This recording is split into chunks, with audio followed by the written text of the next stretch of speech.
we live? We're live? Hello there. I tried to do an Obi-Wan because why not? Anyway, my stupidity aside, welcome to Variant Roles and my little game of The Old Myths. I've never really done the announcements before, so let's just try and get into them before my nerves kill me. Anyway, I want to do two quick things first, two quick announcements. First off, I just want to give a series of thank yous. First to Variant Roles for giving me the slot to do this game for the next 6 Sundays. Thank you so very much for letting me explore my dastardly mind's plans. I also want to give a thank you to my wonderful players for agreeing to sign up for this and subject themselves to my torment. And finally, I want to give a quick thank you to everyone watching, whether that be live on the VOD or over on YouTube later. Thank you so much for giving this your time, basically. Hopefully, it will be well worth it, and I can deliver something that'll be enjoyable for my players and for you as well. I also want to make a quick announcement that all donations, bits, and subscriptions for Variant Wars for the month of Pride are going to Trans Lifeline, I believe it's called, unless I messed up the name. I hope I haven't. Let me double check actually, because I don't trust my memory. Yep, Trans Lifeline, that's correct. So I've got my words. I was just going to say, so any support you give to Variant Roles naturally is supporting such an amazing charity as well, and your gratitude can be thanked. And with those two announcements out of the way, unless I'm forgetting anything else, let's introduce my wonderful players. Let's go clockwise from the overlay. So, Jesse, do you want to take it away? Sure. Hi, I'm Jessie. You can find me at Jahus the Moose on literally all the social medias. I am playing Sin, or Empis. Oh, I don't say her full name often. Empistosini. She is a tiefling ranger, Beastmaster Ranger, and she has a gray cougar companion, Umbra. Do you want to give a brief description of what Sin looks like? Sure. Sin is 5'9". She has blue skin and yellowish goldy eyes. She has a tail. She actually is oh, what's the word for it? She has hooves for feet. Cloven feet. Yes, she has Cloven. cloven hooved feet. Um and a long black hair that's usually tied up in a ponytail or a braid, or it's she's up because ranger, you can't have long hair near a bow. I've been there, done that. Terrible. Totally understandable. As someone who used to have long hair, that wasn't too long. You still caught it, but it caught in an arch and once I completely understand. That wasn't a nice sensation. Oh, thank Anyway, you for the follow. oh yeah, thank you for the follow, Triceratops. I think that's the name, unless I'm reading it wrong. Let's jump to our next player, Anders. Hi, I'm Anders. You can find me on the internets at Anders_D_K, and I use he, him pronouns. And I am playing part 2 of the Terrible Tiefling 2 Sum, Fenris. Fenris is a red tiefling. He's a monk. He's the shorter of the two. He's only about 5'5".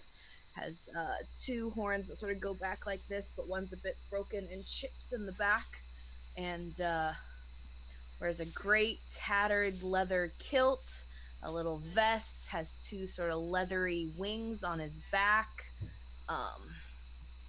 and always kind of looks like he might have slept behind a dumpster. Yeah. I love it already. I love it already. Next up is Sam, the other Sam of this, I suppose. Although I That should won't be get Sam. confusing ever. Hey, I'm Sam, Samtastic with the 3 M's. You can find me on Twitch, Twitter, Instagram? Mostly Twitch and Twitter. I am playing Pyre. We're both she, her pronouns. Pyre is a lot. She's 5'2". She's very small, and twice as angry. So, well, probably more than twice as angry. You will almost always see her with a pipe and or a flask. she's pretty like bronze, and you can't really tell if her hair is fire, or if it's just kind of moves like fire, or if it looks like fire, and she probably won't let you close enough to find out. So. I am really loving these character descriptions. They were so wonderful. That's all I can say, really. Next up, going around, is Shikyo. Do you want to go ahead? Alright, I'm Shikio. You can find me on Twitter and Twitch at Shikio1990. I don't really do much other than random streams of D&D with different places. I am playing Voxy. He is a fallen Azamir barbarian. He has 3 followers. I did not describe them because I wasn't prepared for that. Normally they're dead when it comes to SAM campaigns. Yeah, you're not wrong. So he looks to be. He's 28. He has brown eyes, white hair that goes about shoulder length. He tends to keep it in a bun in the back, towards the back of his head, because again, long hair on your face can be a problem. But he doesn't go by his original name anymore. He actually got when he took his oath, or to sort of say, with his deity that he follows. He took on the name Voxy instead of his original name. He does not use it, doesn't care for it. It is pretty much a dead name at this point. He 5'9", he's 160 pounds, very scrawny looking man. Doesn't really look like someone who could wield the sword, the axe that he uses. But thanks to a pair of gauntlets, he can. But other than that, that's pretty much him. I don't really have much description for him currently. That was still wonderful as well. Oh yeah, your god, one of the many complicated names I will be throwing at my players. Laidreki, the ever-remembering crow, and local god of retribution. You'll have more complicated names to throw at you all later. And last but by no means least of my wonderful players, we have Stephen. Saving the best for last. But I'm Steven. You can find me on Twitter at Stephen R. Knoll, because I couldn't think of a better username than my actual name at the time. I will be playing Gilder Tavois, your human ranger, because every group needs, or every kind of Dark Order group needs an old man who's just sick of it, who's seen too much and done too much. But yeah, he's 6'2", about 205. Wears some pretty nice clothes because his wife constantly is on him about keeping his stuff clean, even though he's a dirty, grubby ranger running through the forest. Got orange, kind of gingery hair with gray streaks in it, tied in a little baby ponytail, and a nice set of scruffy beard to show his age. And again, a wonderful description. I'm so excited to get into this. And so, last and least, there is me. I am Samuel, the other Sam of this whole thing, which will by no means get confusing, I am sure. Never will get confusing, no. But just for ease, if anyone ever wants to definitely refer to me, they can refer to me by the username I tend to hold on Discord and Twitch, which is Caldrin. Just a little to differentiate. Might work out. And I can be found over on Twitter as Eldritch Warlock. I don't really do much. I mainly will tweet and retweet where I will be appearing all over the internet. And today I shall be playing everything and everyone else in this mad world of my creation. And speaking of, unless there's anything you lot want to bring up, why don't we get into said mad world? Let's go. Okay, let me look at all my notes with all my complicated names. There are a lot of complicated names. So many complicated So many complicated names. And this will remember none of them. Yeah, I wrote them down phonetically. So That's probably, smart. Best. Yeah, I often forget how to pronounce it myself, so good idea. I just Anyway. pretend my character never learns names. It's a It flaw. works. Okay, let's see. Our game is set within the island continent of Zeren. For reference, think Australia, although a lot more northern, set towards the northern hemisphere, the northern pole, rather. My bad. Uh, Zeren is split into a multitude of different kingdoms, many of which I have not named because this world is still work in progress. I was just so excited to play, I jumped ahead of the gun. But one of them has been named, the northernmost kingdom, the Empire of Hrohaya. It's known as a very imperialistic place, a land of law and order where there is very little morally grey areas allowed. Yet, for some odd reason, you lot have been allowed to pass through secretly and without paying any toll. The cause for this is the northernmost section of Hrohaya. A third of its landmass is taken up by a forest known as the Delem Forest, one which has a multitude of stories and legends associated to it, long considered a haunted forest, though that has been nothing more than rumours and superstition for the past few centuries, or as long as written memory allows one to recall. Uh, excuse me, sorry. Uh, you were all, though, marching north in the company of mercenary houses, the most established mercenary companies of Zeren, and the Faith Militant, which hasn't been called to arms for around 3 centuries now. So you'll realize what rumors you are hearing might have more truth than you expected. Your company is currently marching through back lanes and back roads, avoiding the major trade routes and travel routes of Rohaya, and you're heading to a place called Vatnefi Holstead, an ancient, rundown stronghold just on the border of the Dead End Forest. You don't know your orders really beyond that. You've just been told to march there, and so you're marching with the promise of coin or the promise of the favour of your god, in the case of our one Faith Militant member, Foxy. You are being commanded by a man known as Relin Hifson, an elderly human, a paladin of the militia, the Faith Militant, in his 70s, who, according to the rumour around the camp, volunteered for the express purpose of this being his last duty, his last mission for his god. And alongside him, as his right hand, there was Larissa Farapis. I think I said that correctly. As I said, I mix up my own names. A woman, a half-elf woman in her middle years, you assume. She's known as the higher healer of your company. She's in charge of all healers and clerics, and is apparently the right hand to Relem, the old lion himself. You have heard rumours that Ibissa is known as the Gentle Blade, so where she got such a name, you don't know.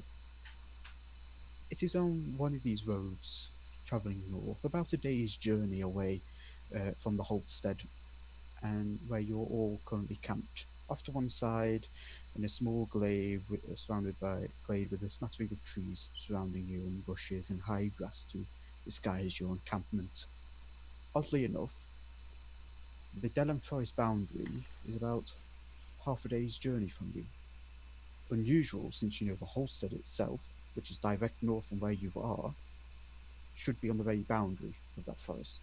It should not be within the forest, and so you're wondering, the rumours of the forest spreading south might be more true than expected.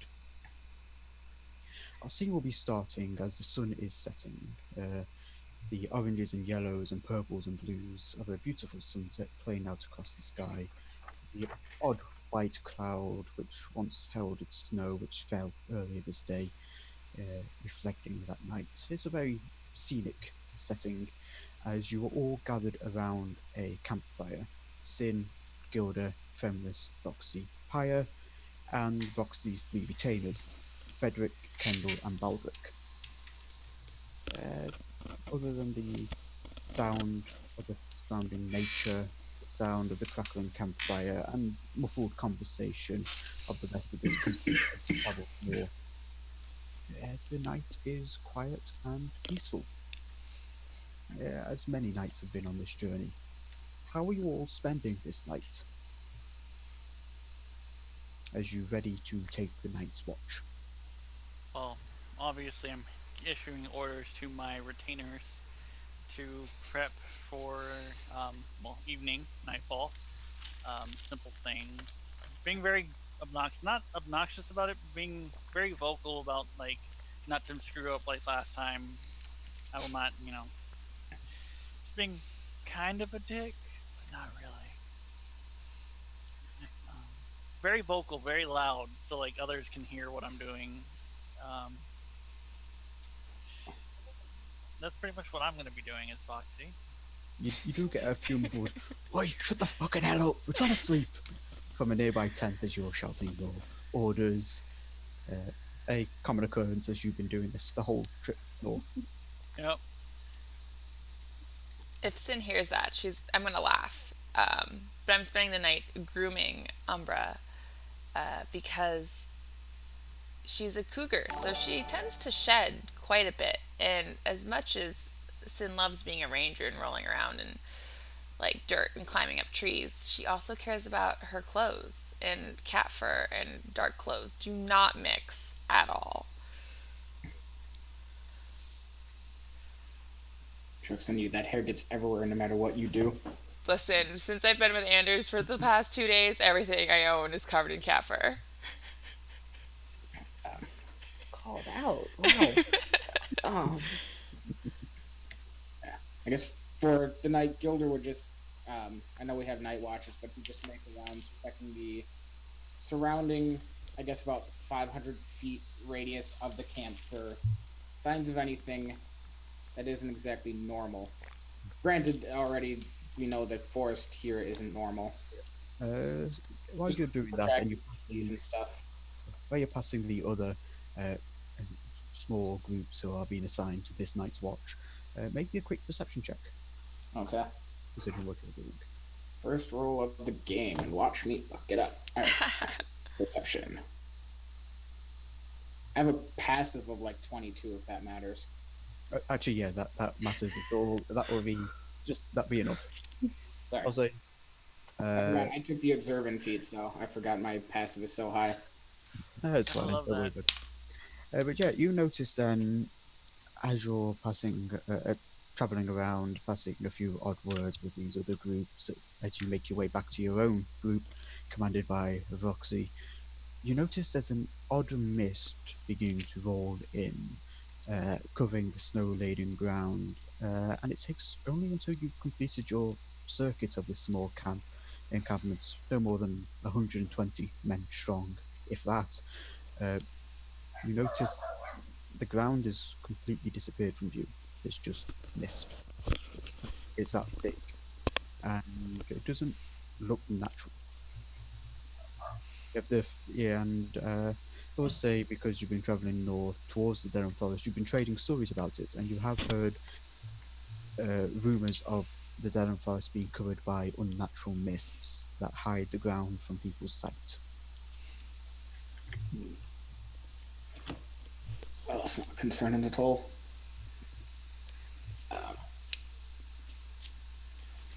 Yeah, I got it.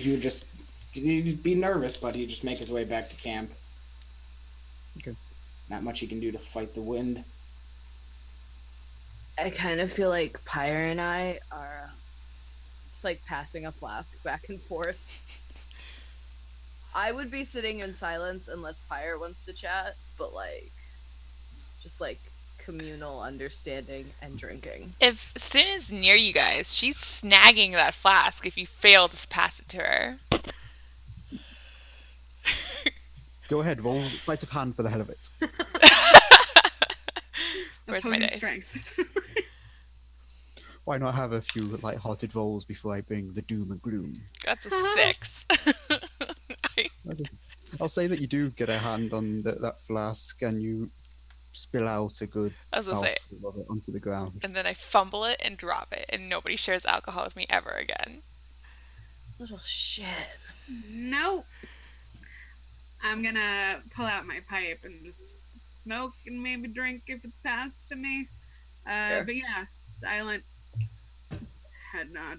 Wait, am I close enough to be witnessing this act of debauchery going on currently? Yeah, I assume you're managing this whole setup of the night, this section of the Night's Watch. So yeah, you would be close enough to see this strange play out of passing the flask, it being dropped, few side-eyed glares.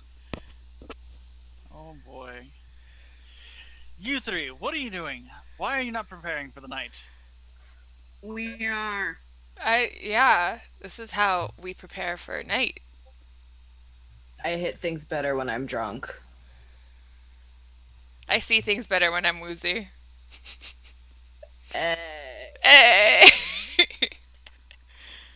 How close were we to the forest by now? Like how many days? The forest is about half a day's ride on horseback. Okay. With us being this close to the vicinity, we shouldn't be lounging around as you are. We should actually be more cautious. We know not if things have. I do actually like hit things better when I'm drunk though, so lay off. It's all good. It's good. We're good. You just learn to accept his ways. It's easier that way. Elbow sin. Elbow him back. Tail whip him in the face. Smack her in the back of the head with a wing. You better be able to carry your weights in the morning, or if we, God forbid, we get attacked during the night. Why am I doing that accent? Damn it. As you're saying that, Roxine, as Gilda, you would be returning from your full circuit of the camp. You watch the flames of your campfire flare up for a moment, and very visibly, very noticeably, as you then hear a voice behind you. Would you children please behave yourselves? You're making quite the ruckus. I've received quite a few complaints already.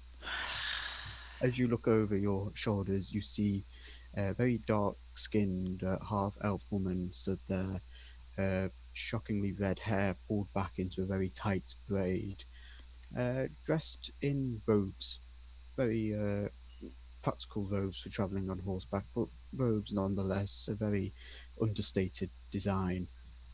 You would recognise this woman as Lyrissa, the right hand of the captain of the company. I don't want to be spending my entire night babysitting Rhaegal and babysitting all of you. Raylan, sorry. And babysitting all of you. I only have to babysit one of you by contract. Roxy will stand at attention immediately. Like, no worries here, ma'am. I'm just trying to whip these three into shape. They seem to be taking their duties quite lax. Kiss ass. Drunk is a shape. I don't care for your excuses. Wrangle your group, Roxy, or you'll be removed from command. Gilda, what news do you have from rounding the camp? I witnessed you doing so while I was heading my way over here. At least you could be trusted. There's not much to be seen. The mist is creeping closer, so it's something to keep an eye on as we head out. But other than that, there's nothing. No tracks, nothing of the like. Just the mist. Very good. Keep a sharp eye, all of you, please. I would hate to be attacked in the middle of the night. You really don't want to see me angry. Good night. As she turns and just walks away. Night-night. There's this odd moment where before she disappears from your sight line, she flickers and vanishes anyway. Just into the shadows that are beginning to stretch through the encampment as the sun finally sets and the stars are visible above you all. I nudge Sin much harder than I probably should. Ouch. What? I really want to see her angry. Oh, gods. A challenge. Well, from the sounds of it, it's not going to be that much of a challenge. Just pop a seat down and open up his own wineskin to drink. Yeah. Join us. Join us. I've done my rounds for the night. I've been a responsible adult. Speaking of rounds, who wants to take the first night's watch? I I got will it. take a watch. Oof. Okay. Anyone else? I Or will you doing it also with take a one? watch. Okay then. While everyone, all of you, there's 6 of you technically because of the retainers. I forgot. But there's 6 others nestle down and go to sleep, or go into a light rest anyway to be easily awoken as habits from this journey so far. Because even further south, you maintain this practice just for training, if nothing else. I want Sin and Fenris to please make me a perception check. My perception is terrible. My perception should be good. Oh, but I rolled a freaking 19, so I rolled a 20. It's 15. It was a 10. It's 15. Okay. Okay. Your watch for the 4 hours passes pretty uneventfully. There's a odd sound here and there. You assume it's a small critter or something scurrying through this lightly snow-laden grass, which is about thigh high on a regular human. Because obviously with Goliath and things like that, that doesn't really work. But yeah, what we consider thigh high. Other than that, you don't really experience anything else. We watch Uh, Umbra chase small critters. Fembis, actually, you do at one point notice there's every now and then a small flock of birds flies overhead from the forest, the Delam forest itself, and disappears south, but it's nothing unusual. You've seen similar patterns further south as it is, so you're not really expecting anything different. Birds. Birds flying? Yeah, birds birding. Should I? Okay. You're the ranger. It's birds. You are the one who was watching birds. Do you want me to tell you what they are? I'm not a bird watcher. Where's your cat? My cat is on the ground with us, not in the air. Tell your cat it's not allowed to sleep near my bunk today. My cat does what my cat wants to do, and if she just happens to love you, that's not my fault. I don't like Between the cat two fur of in you, my mouth. who has the highest passive perception? My passive perception is 20. My passive perception is 11. Okay, then it's in as you're having this conversation as to where Umbra should or should not be sleeping, that you hear a single set of footsteps coming up from behind you, from the camp itself. Oh, I'm going to whip around with my bow drawn.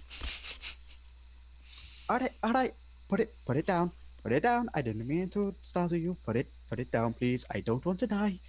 Who goes Uh, there? Stood before you is a very scruffy-looking tiefling, similar to yourself, and Fenris for that matter. Very short-cut, dark hair, very small horns actually. Barely, you get the idea. Barely out of adolescence. Very young. Wearing tattered leathers and things like that, with an array of daggers around his hip. You will actually recognize him from your journey north as Terran. T-E-R-E-N.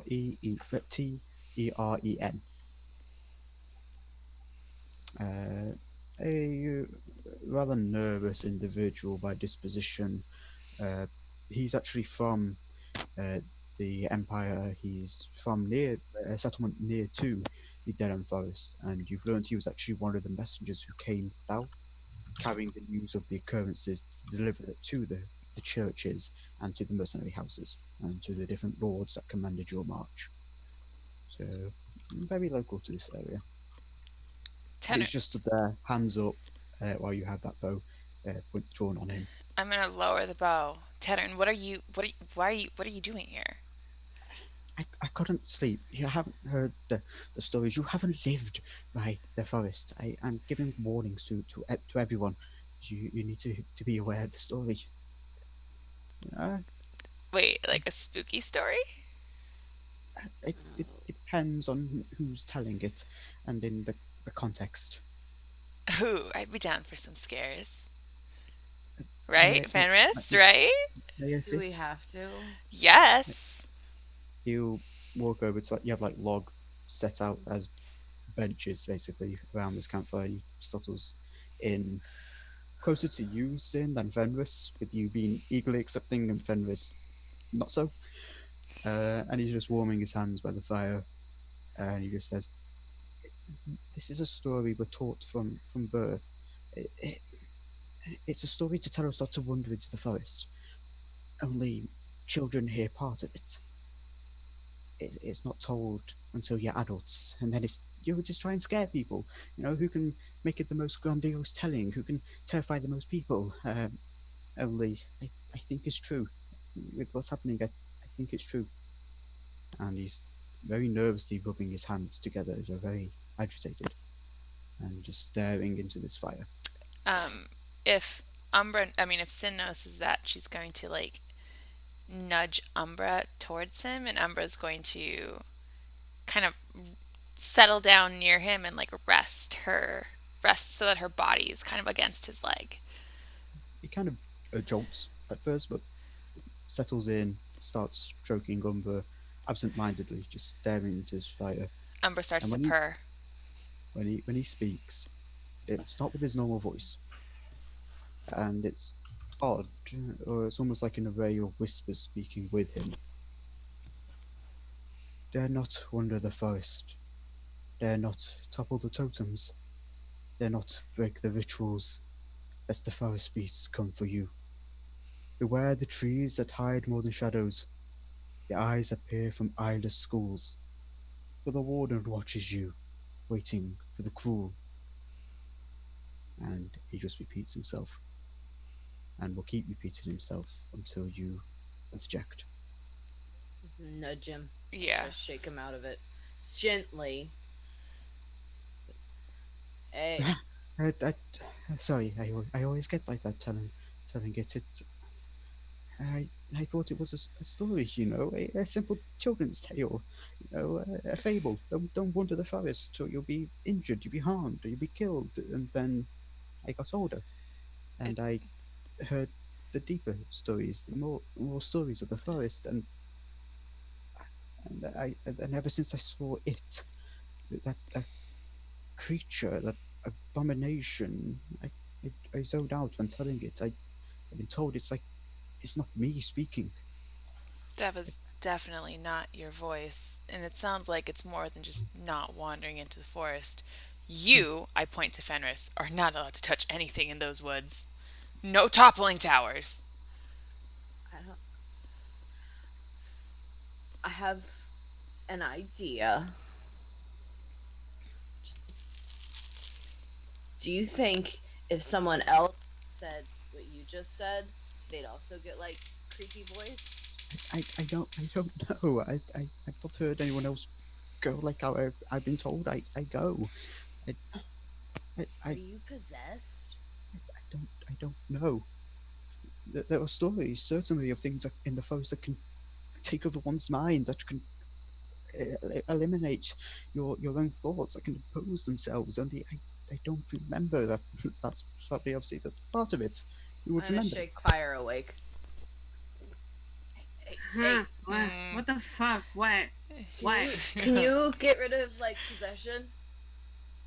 Why would I be able to get rid of possession? I don't know. This kid's possessed. We don't know if he's possessed.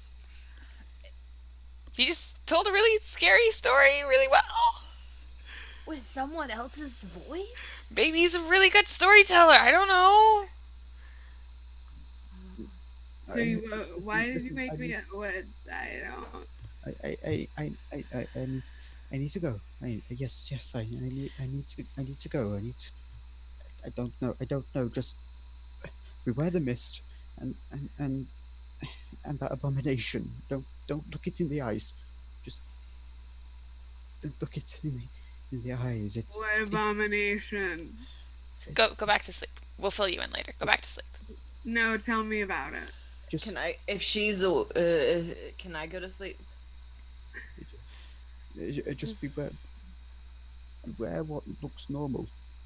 The animals here, they're not. They're the forest beasts of the story. They've been woken up.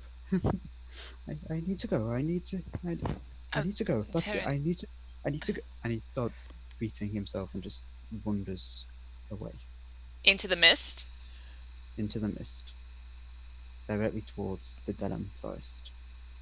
And at this point, Should we as you're stop watching him do this, you realise the darkness of night has disguised something. The mists are growing thicker. You can barely see the tops of the grass. Should I go get him? He said not to go into the mist.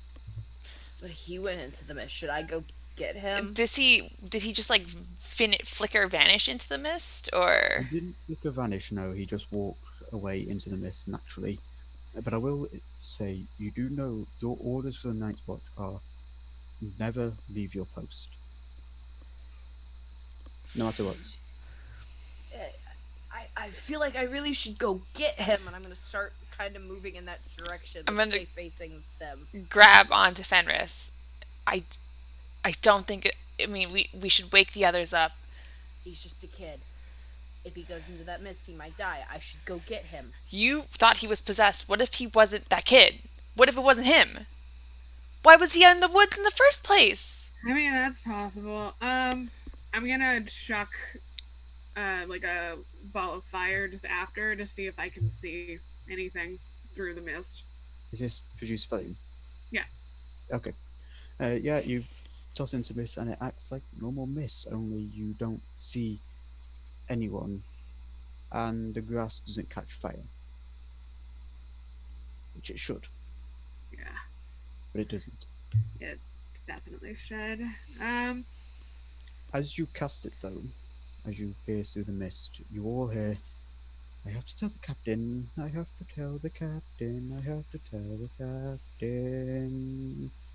And just over and over as Terran wanders out of the mist, looking completely fine, completely untouched, just with glazed eyes, heading back into the camp.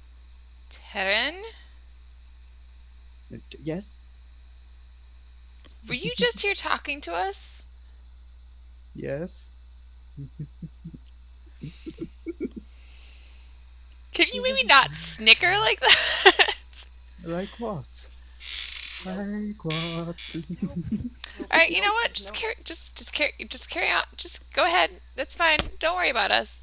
We'll talk to you in the morning. Okay, I have to tell the captain, I have to tell the captain. I wake everyone up. Okay. As you wave him on, he actually does walk about 10 feet towards the middle of the tent and stops and just shakes his head and seems to return to normal. You notice now between that moment, it was kind of hard to see at first. He was walking very loosely, if that makes sense, almost without his own control. It wasn't, and as he strides normally, is a bit more of a stiffer posture. But he seems back to normal. Either the mist is ghosts, or the mist is drugs. Or I had drugs. Or a combination. Maybe the ghost was on. I'm still waking everyone up. Gilder, Ghost Foxy, drugs. Gilder, Foxy. What the fuck is going on? Ghost Kendall, drugs. Baldwick. Do you folks know how to be quiet for a couple hours? I'm an old man. I need sleep. Foxy will shrink, like stand up almost immediately, grab his, his great axe, and be like, "It's a fight! What's going on? Why am I awake? What's going on?" Do you And like glare Ghost. towards everyone. that kid, Varen? Do you remember him? You all do know Terran. Terran. He's kind of like the underfoot member of the company, if that makes sense. Kind of like the dog's boy, if you will. He's sent to do all the different tasks that most people don't want to do. What about him? He I think he was possessed, or there's something. Why are we here? What are our orders? To not leave our post to guard the camp But from what? from any sort of danger that can happen. I think from Have you not been paying attention this So, whole time? well, I mean, I'm And if perceptive. I'm not. I don't. I don't. I don't like to take in information I don't want to know.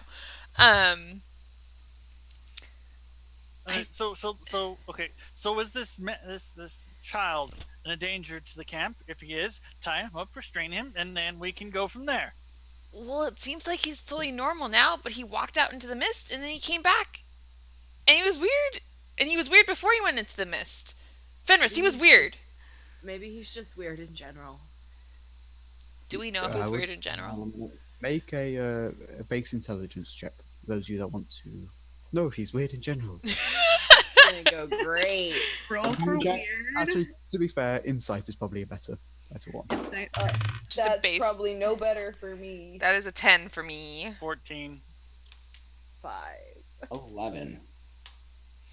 27. Oh my god. Oh, okay then. All of you but Pyre, he's always been a little weird, a little off. There's someone in the camp who actually journeyed with him who says he had there was an incident with a mage at some point when he was young, a surge of wild magic, and it never left him completely seeing things properly. It was rumored in his town that he would see different timelines intertwining, different possibilities of the future, and so his kind of weirdness is just wires crossing in his head. Like different possibilities being perceived at once. Pyre, Okay. you, though, with that ridiculous insight, can read a bit deeper, especially because you saw his return. You did notice that bit at least. He's never been like that before. When he gets into his quote unquote moods, when he kind of starts crossing things in his head, it's always with like a sense of distance, never with like a sense of euphoria. And he never loses control of his body, so to say. He just kind of sits there and speaks. And he speaks with like a multitude of voices, whispering at the same time. But he's never spoken or acted like you just saw on his return. Okay. I mean, like, the kid is weird, but, like, he's not that weird. Ever. Never seen it. Hey, but possession's a bit of a stretch. It's just odd. This was odder. This was odder than odd. Fenris is Terra, odd. Come here for a second. Gilda, when you call him over, he immediately kind of jolts and scampers over, a very familiar gesture. Yes. Gonna need you to hold still for a 2nd and I'm just gonna kind of like just see if I don't know what I'd roll for this, but with Monster Slayer background, if there's some way I could like see if he's possessed or if there's something off behind the eyes. I'll say, I think that would be an insight again. Okay. Well, actually, make it a wisdom check with proficiency. I don't know if that changes things, but Okay. with proficiency, because Wisdom you'll plus start with proficiency. similar things. Okay. And then, yeah, aberrations and monstrosities.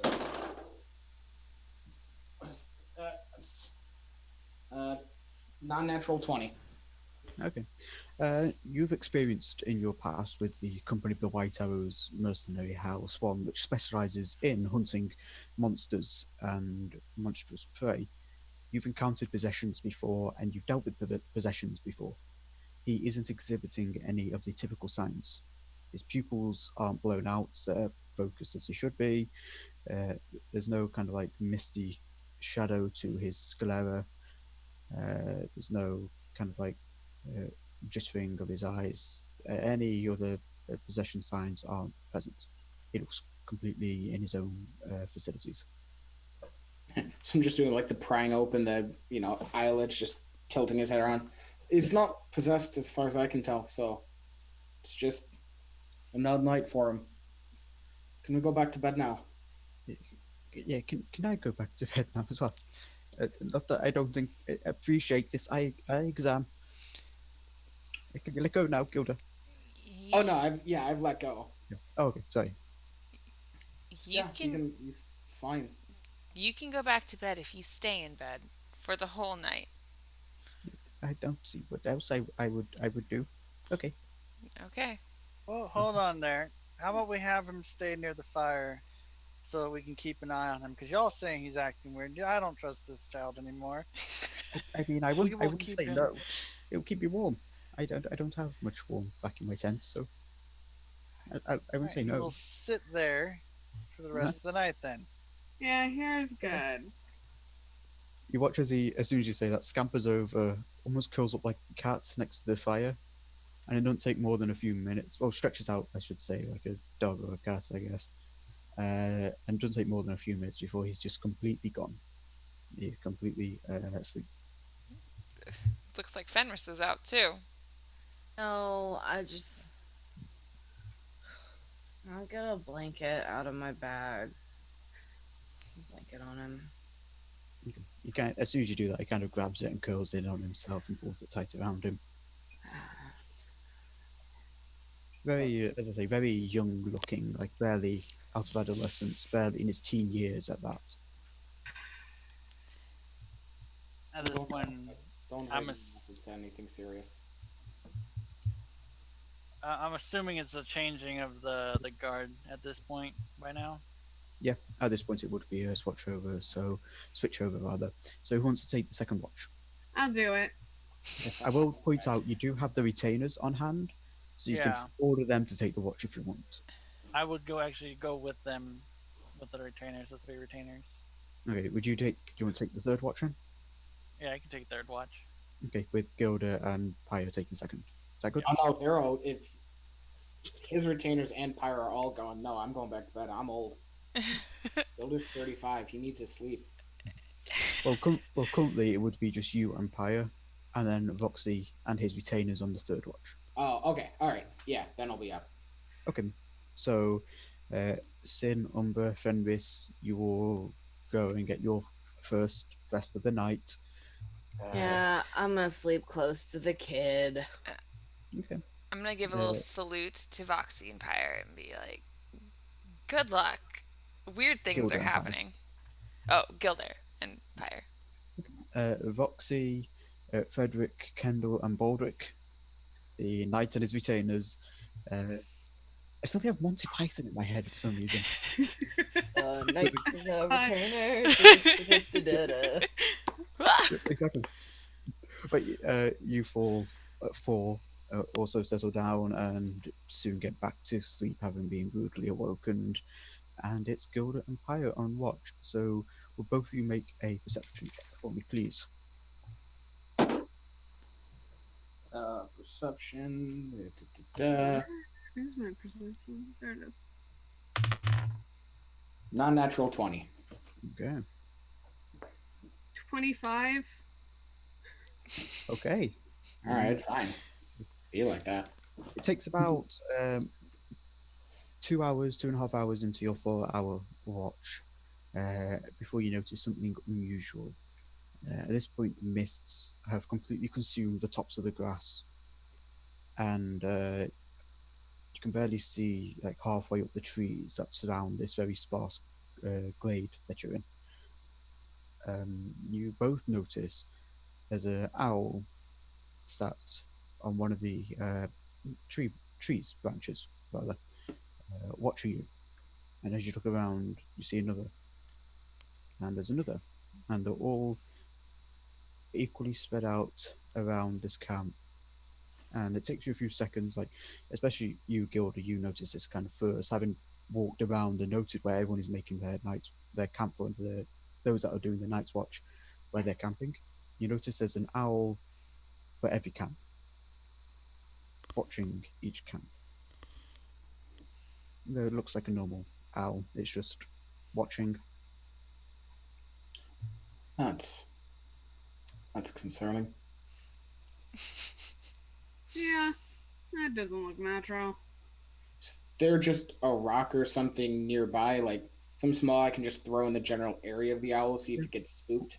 At the very least, you have that campfire in front of you and a few rocks around the outside that aren't fully heated yet, so you could easily pick one of them up if you wanted. Yeah, and just like I said, not trying to hit it, just trying to like hit the tree and see if it spooks off like a normal owl or if it's specifically there for I us. will say make a dexterity check, so d20 edge your dex, like a normal attack.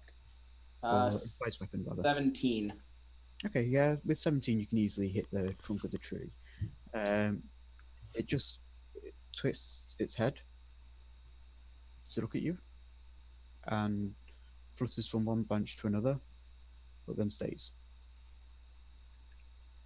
All right, yeah, I don't like that. Not at all. No. It seems to glare at you for a second, Gilda. Flicker its gaze to you, Pyre. And Pyre, your mind goes blank for just a second, and I want you to make me a intelligence saving throw.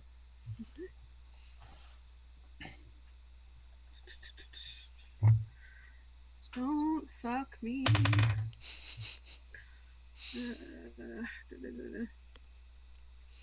The song didn't work. 8.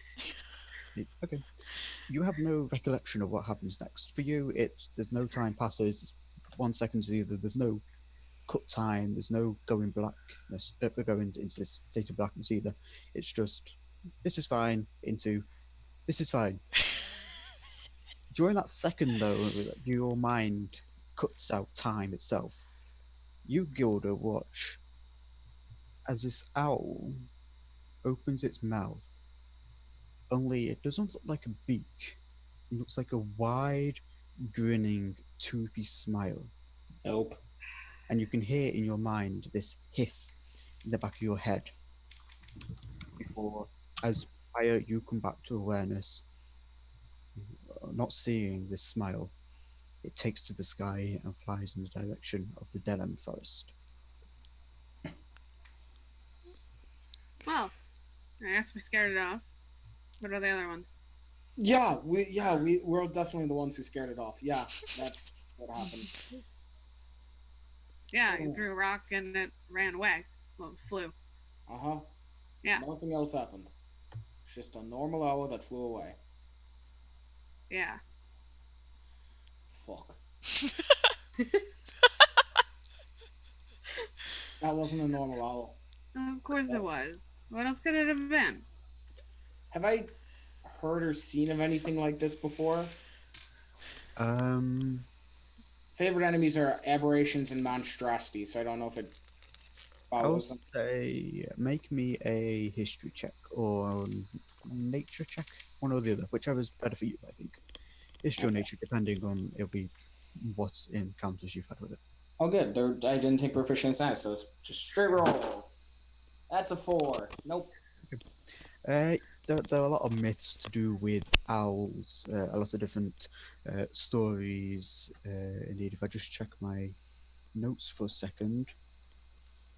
Sorry, laptop's being slow. Where is it there? You do know that one god, the bloodied owl, has it as his sigil, his appearance.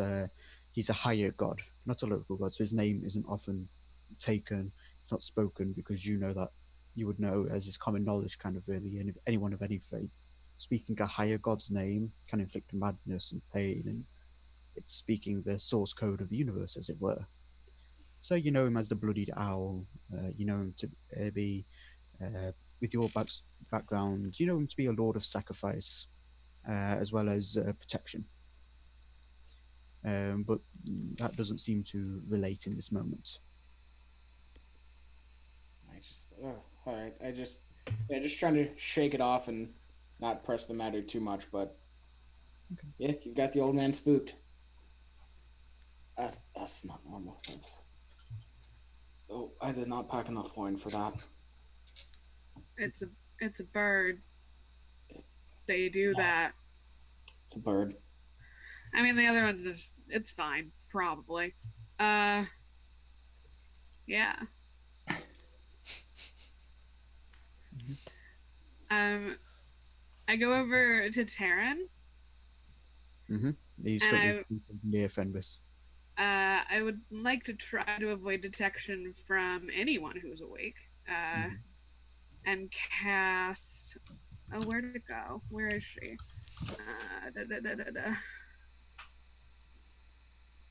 Dispel evil and good. Okay, can you read me the effect of that spell? I don't really know. Yes. Off the top of my head. Let's see. As an action, you can touch a creature you can reach that is charmed, frightened, or possessed by a celestial, an elemental, a fae, a fiend, or an undead.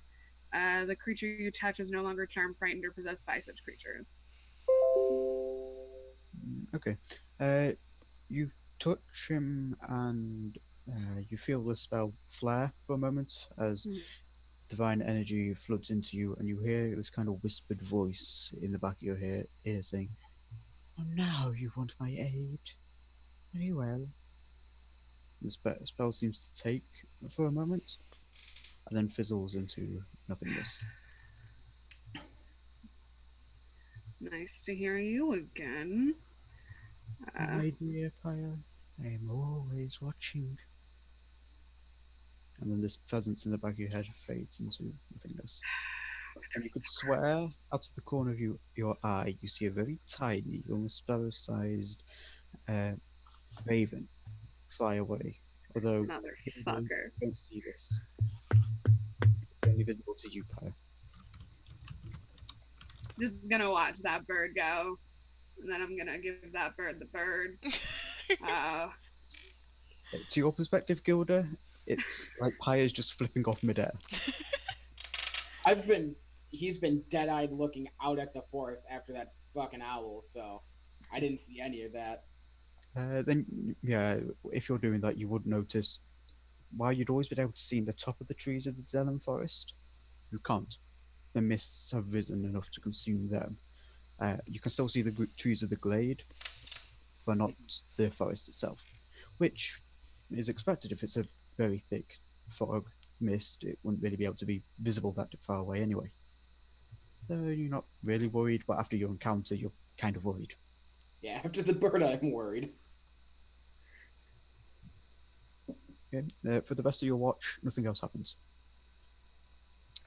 Again, you do notice flocks of birds flying overhead, and perhaps, Gilda, you take more notice of that than normal. Yeah. But it's nothing unexpected.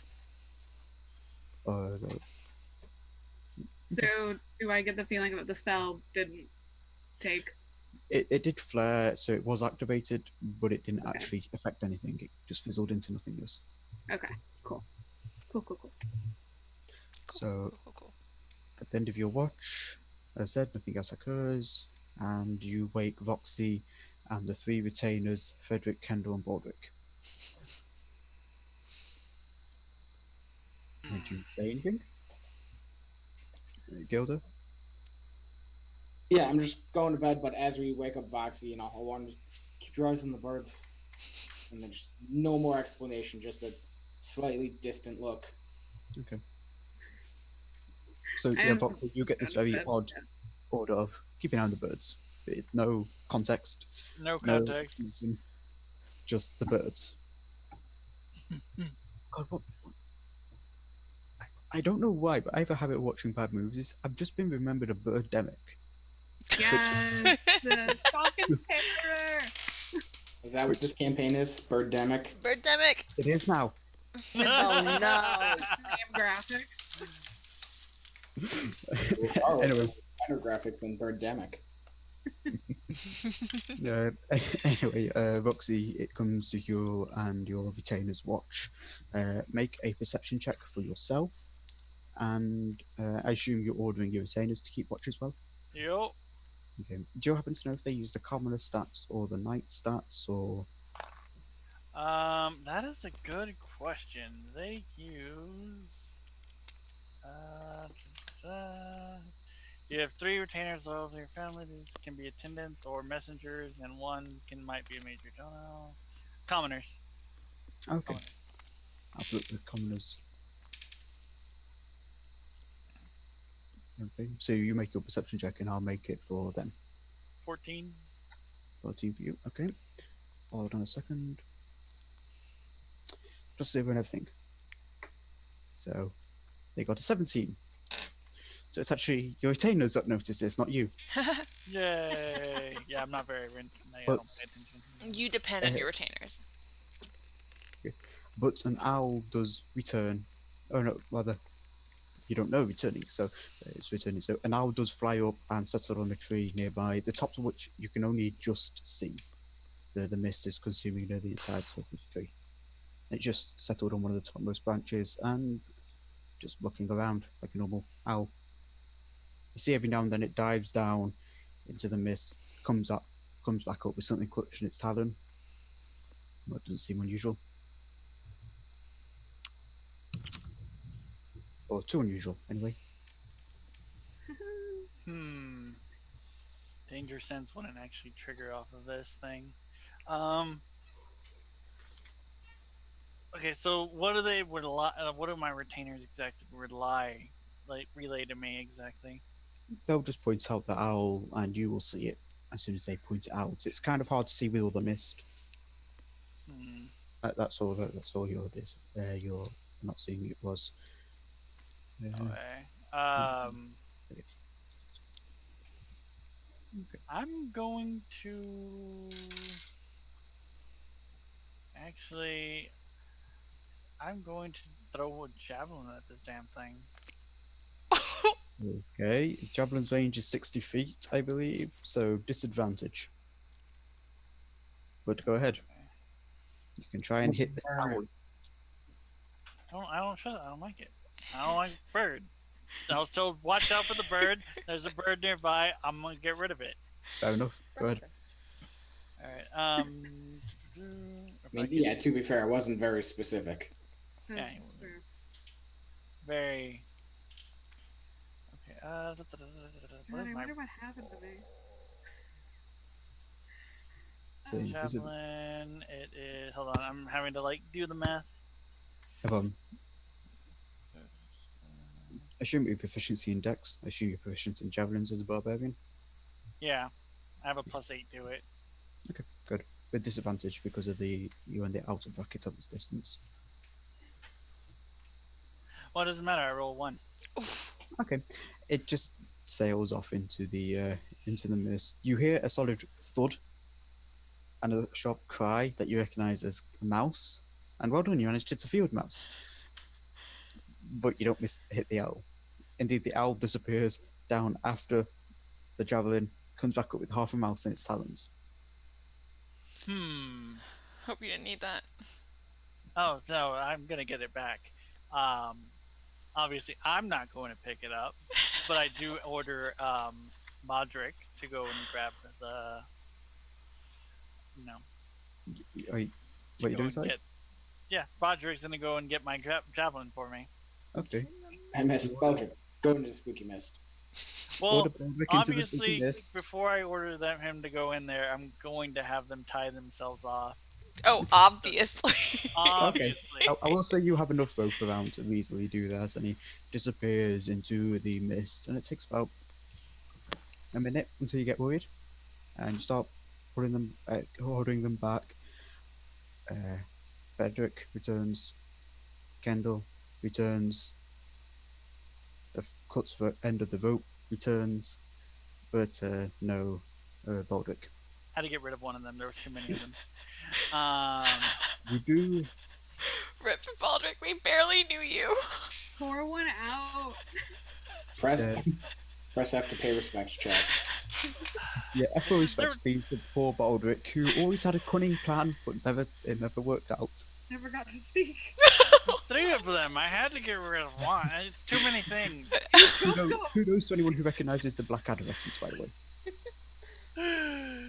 Anyway, it comes back with the crux rope that was tied around Baldric, and Frederick, who was the one tied to Baldric, starts talking about how he didn't feel anything. He didn't feel like the rope had been cut, and he keeps going on and on about it a bit too fervent, maybe trying to assuage your worries. So the rope had remained taut until we decided to pull on it. Yep.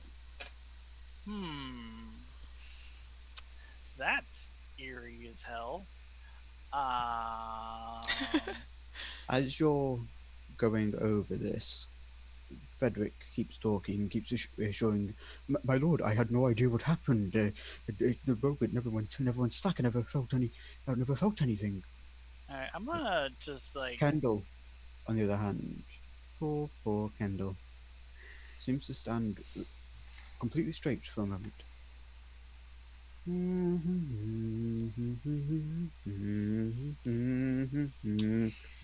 And he walks into mist.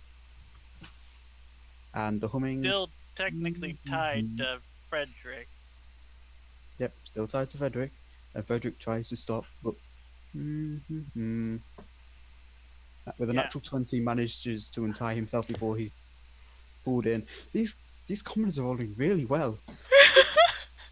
But yep, he gets stopped before he's pulled in, before he exits the camp against orders. And you hear the humming just in silence. Alright, I will Make me a obviously. perception check. Oh boy, I have like the worst perception. What am I doing with me? Oh wow, look at that! Nat 20. What's up? Oh, let me see if I can't get a nat 20. Oh, good. You see the bird eat him. Actually, you hear a loud, very muffled rather, crunch. That's a bone. Just before that silence, and a snuffling sound from within this mist, about 30 to 40 feet out, and then a wet, snapping sound. Alright, at this Almost as point. if the wild creature is eating flesh from a killed prey. Alright, so what's gonna happen here is Frederick is being ordered to run back into the camp to alert, while I prep my my battle axe in both hands, gauntlets obviously constantly and always on, and I prep for battle. Okay. Have fun. Frederick runs off, and you're stood there. And you're still stood there. And you're still stood there. And you hear nothing. And nothing comes for you. What'd you I do? do not like that. I will. What can I do? You can wake the party! Get Frederick to wake the party. Didn't you tell him to run into the camp? You said to run into camp. Yeah, to wake everyone, to let Everyone them is know. around you. They're around you. We're like right here. Yeah, Like we're that. like at your feet. I thought y'all were at a camp. I thought I was You're on like the a outskirts of the camp. You're on it's like a mini camp around a campfire that you've set up to keep watch. Then there's the main camp at your backs. Oh, and then I'm going to use Zealot Presence to wake up everyone with a battle cry. Whoa! Make me. Yeah, that's a natural ability, not exactly a magical one. I will say actually make me an No, you're Zealot Barbarian, correct? Your power comes from worship of Laireki, the god of retribution. So make me a religion check. Damn it, I don't have religion. Yay! Nobody does. Yeah, nobody does. What's Nobody religion? ever takes True religion. facts. 19! Nobody Oh took my religion. god. Okay, good to know. That your roar does go out, so everyone wakes up. With a You jolt. wake up suddenly with a jolt as you're Oh, awakened by a Oh, familiar roar. Ladies and gentlemen, where's he shouting? yeah. Sorry, Is can it the everyone birds? battle off your passive perception? 20. And 22. Boxy, what does your ability do again? Alright, once per long rest, as a bonus action, you can unleash a battle cry, and up to 10 other creatures of your choice within 60 feet of you can hear. You gain advantage on attack rolls and saving throws until the start of your next turn. Okay. Okay. Pyre, what's your passive? 15. And Fenris. 11. Sin, Yes. you as Umbra is waking up with a very annoyed yowl in the direction of Roxy uh, as her beauty rest has been disturbed, and slyly shuffles away from Fenris before Fenris is fully aware to realise. Uh, as you're looking around, Sin and Gilda, you being on guard already from your odd encounter with this strange owl, this monstrosity of an owl, so to say, you notice it's dead silent. As in, it's dead silent. Other than you, there is no sound. You can't hear the faint campfires of other watchmen and women and watch guards, and I'm stumbling over my words. You can't hear the other campfires. You can't hear people sleeping in their tents. You can't hear the faint noise that always accompanies this encampment because there are horses and things like that. It's dead, dead silent as this mist completely surrounds you. I think he's. I And think you he's also deaf. you can't even see the other campfires of those on watch. So But we you do can. hear a faint thudding and snuffling sound about 30 feet out. So I think the guy shouted me deaf. I can't. What's happening? It's too quiet. So wait, clarification. So we can see each like it's misty where we are, but we can see each other. Is it Yeah. kind of like we're in the center of a mist and it's very very dense and around us? You're surrounded by mist Okay. entirely, like at your feet, and you can barely see 15 feet. Okay, so it's Even like those it's of like. you with dark vision. And Whoo-hoo! Moxie, you've been on watch. It wasn't like this. It is now, but it wasn't like this. Before you sent out Frederick, I believe it was, before Kendall walked into the mist, it wasn't like this. Only now you can't see 15 feet beyond your nose. Knew I should have prepared Windwall. And you're all now, as it draws a bit louder, you can hear this faint thudding and snuffling sound, still 30 feet out from the boundary of the camp. You're, I'll say Sin and Gilda, you can kind of recognize it and track it a bit better than the others. Sounds like something is pacing back and forth. I immediately draw my bow, knock an arrow, and I'm just like following with the tip of my arrow where that pacing, where I can hear it. Yeah, I'm doing the same. Basically, just Ranger Squad. fire mount up. I got a sharpshooter too. That fucker can't run away. But nothing comes out of the mist, and it's not drawing any closer. Oh, Coming to my line of sight, motherfucker. yeah. Just so I don't have to waste a spell slot, would I be able to like just get an arrowhead on fire and then fire it off as sort of a torch to see if we see anything deeper in the mist? I'll say working with Pyre and produce flame, you can create a flaming arrow. Although realistically that doesn't really work, but this is fantasy, so ignore me and my fascination with medieval combat.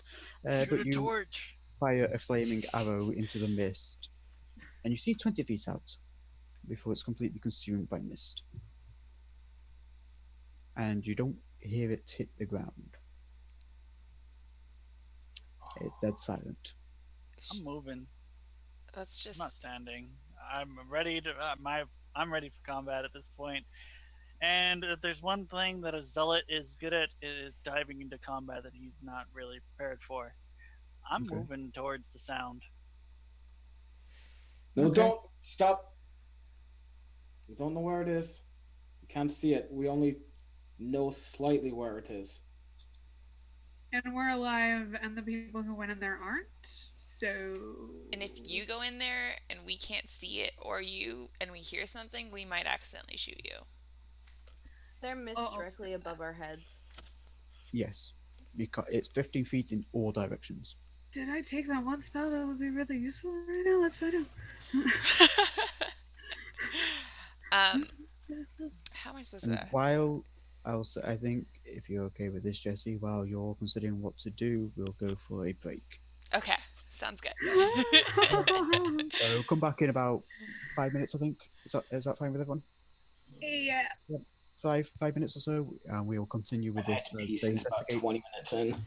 With Cooper just in the screaming. midst. Yeah. All right. Everything's fine. Break. Everything's See you guys soon.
And we're live.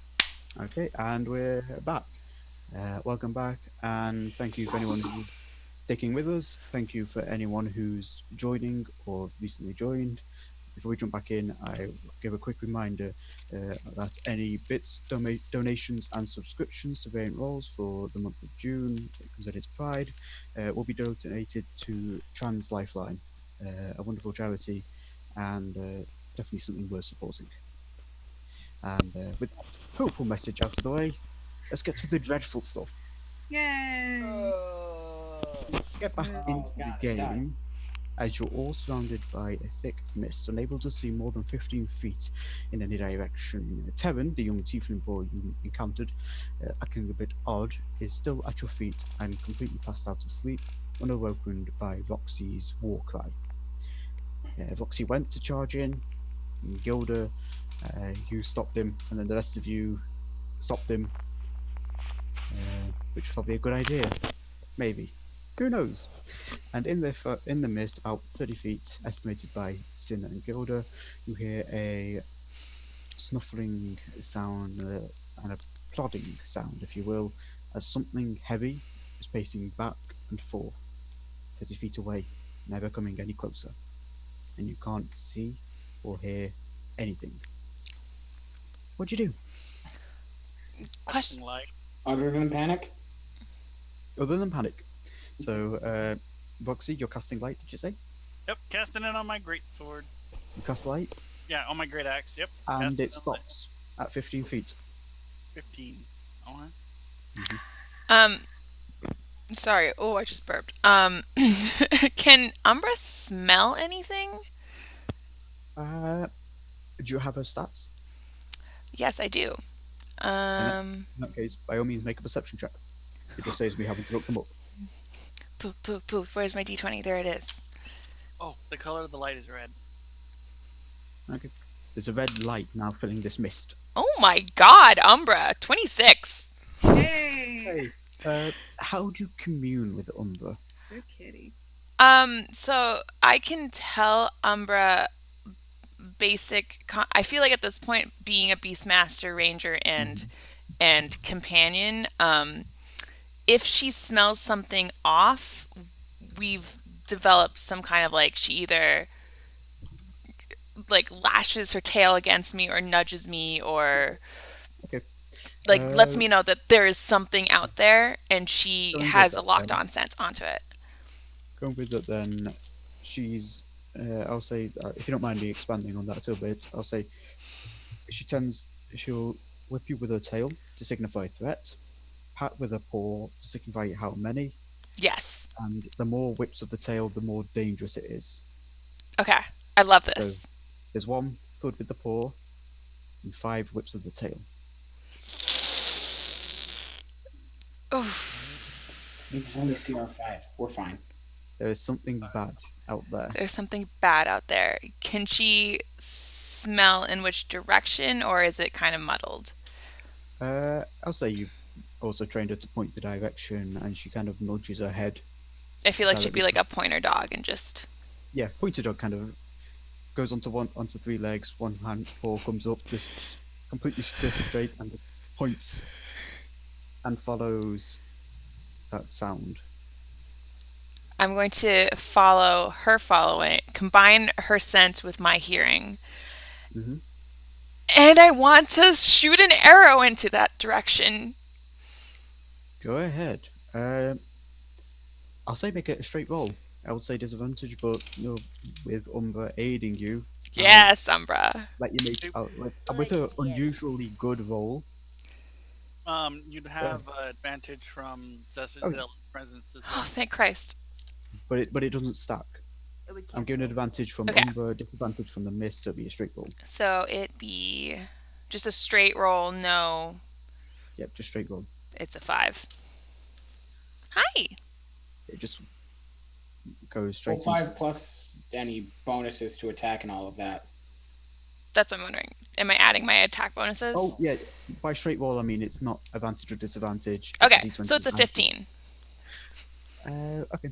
It goes off into the mist. As soon as she let that go, I'd fire off the shot I had ready. So Okay, then would go I ahead. have a straight roll with Voxy's advantage? I'll say you've kind of trained together on your journey north, and yes, I'll say you can do it as a straight bowler as well. Okay. That is a 29. Okay, where? Actually, no, wait, sorry, let me double check something. Yep, okay, so, Sin, you hear wet thud of an arrow piercing very thick and muscled flesh. Gilda, you hear a second thud as your arrow also impacts, as both of you hits the thing in the mist. Roll damage. Hoo hoo hoo. Yuck. Very angry Boxy right now. 8. 7. Okay, so together that's 15. Hold on 1 minute. I forgot to pull something up. That's something I'm a being magic wand if calculated. it matters. Guess I could do a calculator. Oh, Jesus. I just forgot about the easy fucking ranger things we can do. Primeval awareness would have helped, but. Yeah. I And, think I do have forest as my Okay. what you call it.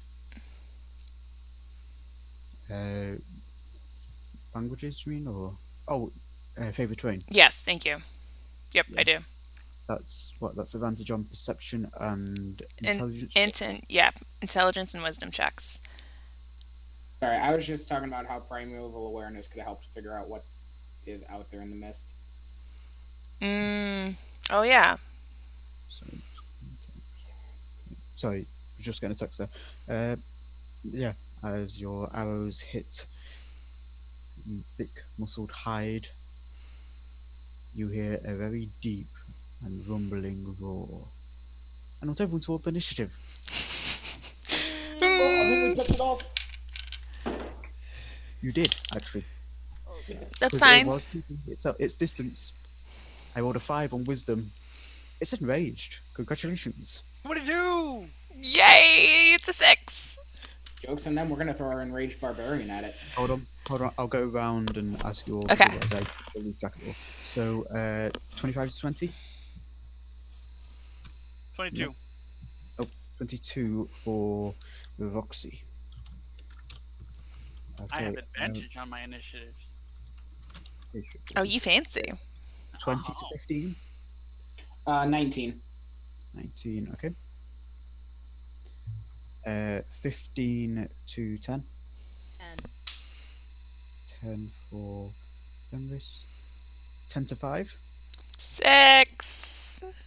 Okay. oh no, fire. Oh no, fire. 5 to 0? 4. I mean, to be fair, I have no ranged capabilities, so I'm kind of glad I'm lower. But like, I have lots of range. you have lots of ranged capabilities. So many. At You're the top saying of the round, Oh, sorry. Gilda. Well, that's- No, sorry. Boxy, you're up first.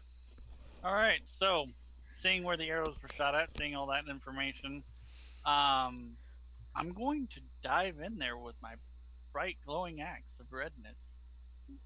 Go ahead. As you charge forwards towards this roar, you disappear from the sight of others as you get 15 feet away. But you encounter the beast in the mist. You're all aware of dire creatures. You know, creatures that are animals that are more vicious and stronger than their normal counterparts. But what you encounter, Roxy, is something you've never seen before. Standing before you is a giant bear, covered in bone plates along its form and glowing runic symbols that burn through its fur. Its eyes are a deep red, glaring at hatred at you as you enter its sight line, or you think enter its sight line. And as it twists and turns, you notice as one eye shuts, another eye on its head opens. There's always two eyes open at a time, but they cover the entirety of its head. What'd you do? All right, I'm gonna swing for the hills, obviously. But before that, bonus action, um, going to rage is what I do. Go ahead.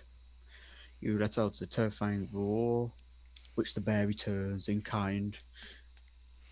So go ahead and attack. Just basically meet my retribution. As I go into attack.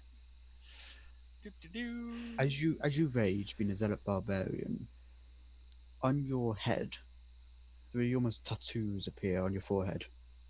Three eye-shaped tattoos above each eye, representing the ever-remembering crow, your god, Ireki, who presents himself to you in the form of an overly large crow with 8 eyes, ever seeing so he can remember all those that attack others. Go ahead and make your attack roll. Yep. Okay. Do-do-do. 29. Yep, that definitely hits. Go ahead and roll damage. All right. I'm also going to implement. Where is it? First, the first creature you hit on each of your turns with a weapon attack takes one extra, 1d6 plus 5 necrotic damage. Okay, go ahead. So let's do No that. damage. All right. So 3 rage damage, 7 slashing damage, and then let me roll the the necrotic. So 10. Right. Plus 5, plus 5. 7. So And this 17. is a battle axe plus 2, by the way, so it's a magical weapon. Okay, so deal 17 points of damage. Yup. On first attack, using extra attack. Come on, 19. 19 hits. Yep, it's very big and bulky. It's very easy to hit. And 8 points of damage plus 3, 11. Hmm. And then there's no extra damage on that one. Okay. Yeah, can't do any extra damage there. Okay. It raises itself onto its hind legs and towers above you, easily 10 feet tall, as it comes down in a slam in front of you, glaring directly at you with its odd eyes. Gilda, you're up. Oh, good. So I can't see them though. They ran out of sight. Out of sight. About, I'll say you with your passive perception, about 20 feet. You heard about 20 feet of movement. Okay. So if I move like 10, 15 feet, will they come into view, or can I at least see Foxy's You light? get to move 5 feet. Oh, just 5 feet forward. Yeah, then you'll be in your 15-foot range, and you'll see, well, 10 feet or so to get to see the actual bear. Okay. So yeah, I'll just move forward as much as I need to see the bear. Oh, fucking! That's bigger than I expected. Might as well. I'm gonna bonus action cast. Oh, wait, is it not a bonus action? Sorry. Oh, flame arrows is an action. Nope, not casting that one then. Then I am just gonna put Slayer's Prey on it, which basically just gives me an extra d6 of damage. Yep, it's like a free. Yeah, it's like a free hunter's mark. Yep. And then just attacking twice. Go ahead. With a 21 to hit. 21 hits. Okay. So first that'll be 11, 13 points of damage. Okay. And then another 21 to hit. That also hits as well. What was the first one damage? Sorry, 13? 11. 11. 13, yeah, sorry, 13. Okay. And then 9, and then 15 points of damage. Okay. And I also have the magical weapon as well, if that matters. Always does with Sam. As Voxy as the bear lands in front of you, glaring at you, you hear as over your shoulder 2 arrows fly and manage to pierce the 2 open eyes of the bear, and 2 more eyes open. And As it roars or grunts deep in its throat, it rears up and its jaws come down towards your head. So it does. Oh, 22 to hit. Alright, that hits. Okay. You take 26 points of piercing damage. So I take 11 points. You would, yes, because it's not magical damage. Yup. As it wraps its jaws around your shoulder, though, digging deep and tasting your blood, one claw comes up for your stomach, the other for your back, Oh and gosh. it goes to rake across your torso. The first is a 20 to hit. Not That's natural. gonna hit. Okay, that does. Oh god. Oh no. That laughter. A lot of dice. Eight, A lot of dice. let's see, that's 8, 13, 20 points of damage on the first one, down to 10. And on the second, that is a 24 to hit, That's gonna hit. dealing 34 points of slashing damage, down to 17. So glad you're better at math than I am. That would have taken me a Smack, while. smack, smack, smack. And that's its turn as it rears back and blood is just coating its fur. Your blood, which looks very, very happy to be tasting. I'm smiling away, laughing about this to myself. Fenris, you are up next. All right. Fine. I don't see this bear, so I just kind of hype myself up and do just like this little jump. And as I kind of come down and my heels hit the ground, my boots of speed activate as my bonus action, so I can now go 100 feet per Okay. action. Mhm. I'm real fast, so I'm just gonna kind of speed in there real fast. See the bear. Ooh, crap! Hit, and try to hit it twice. Go ahead. That is a 29 and hit. that's a 12. That one's not gonna hit. That one doesn't know. So what happens is you go, and the suddenness of it being before you with your sudden speed, you instinctively lash out, and you manage to bloody one of its other eyes. The shock of seeing that, and then another eye on the middle of its forehead opening, is enough to distract you, and your blow misses. So that's 9 to the eye. Okay, this is just it's whack-a-mole. Pop, pop. Flurry of blows, try to pop 2 more eyeballs. Very good. Is it a free action to activate the boots of speed? It's a bonus action, so I've used my bonus. So you action. can't do your flurry of blows Flurry of blows. Oh, because it requires a bonus action. okay. Then instead of using my bonus action, I will just use my second attack action. So get to the attack action. Nope, I already did that. Which you Sorry. did. I've not played a monk in so long. They can It's do fine, so don't many worry, things it's per We just want round. to kill it. We just want it dead. That's all. I think that's your Um, turn though. Action, movement, and bonus action, unless you want to move away. Don't do it. I'm real. I'll stay. Just give the bear a free shot. He doesn't hit that hard. It can only hit you once. As Fenris brushes off, Sin and Pyre, would you make me a quick perception check? Cool. Sin, you are up next, though, watching your ally Oh. and maybe friend brush off. You're on a heel, on his heels, rather. 21. Wait. Okay. Yep, 21. 23. Okay. Sin, Fenris has just rushed off into the mist. What are you doing? Your friend, maybe friend? Yeah, friend. No. Maybe. my terrible partner, my terrible tiefling partner. I mean, I was going to not. I want to get close enough to see whatever yeah. we're hitting. So you run up alongside Gilda then, and as you get next to him, it seems to loom out of the mist, this monstrosity of a bear, easily from paw to shoulder, about 6 feet. Okay, how far away Oh, from it sorry. are we? You are 15 feet away from it. 15? It's on 15. It's on the very edge of your sight. Okay, so back up. Before I moved forward, how close was I? Or how You far was were I? 25 feet.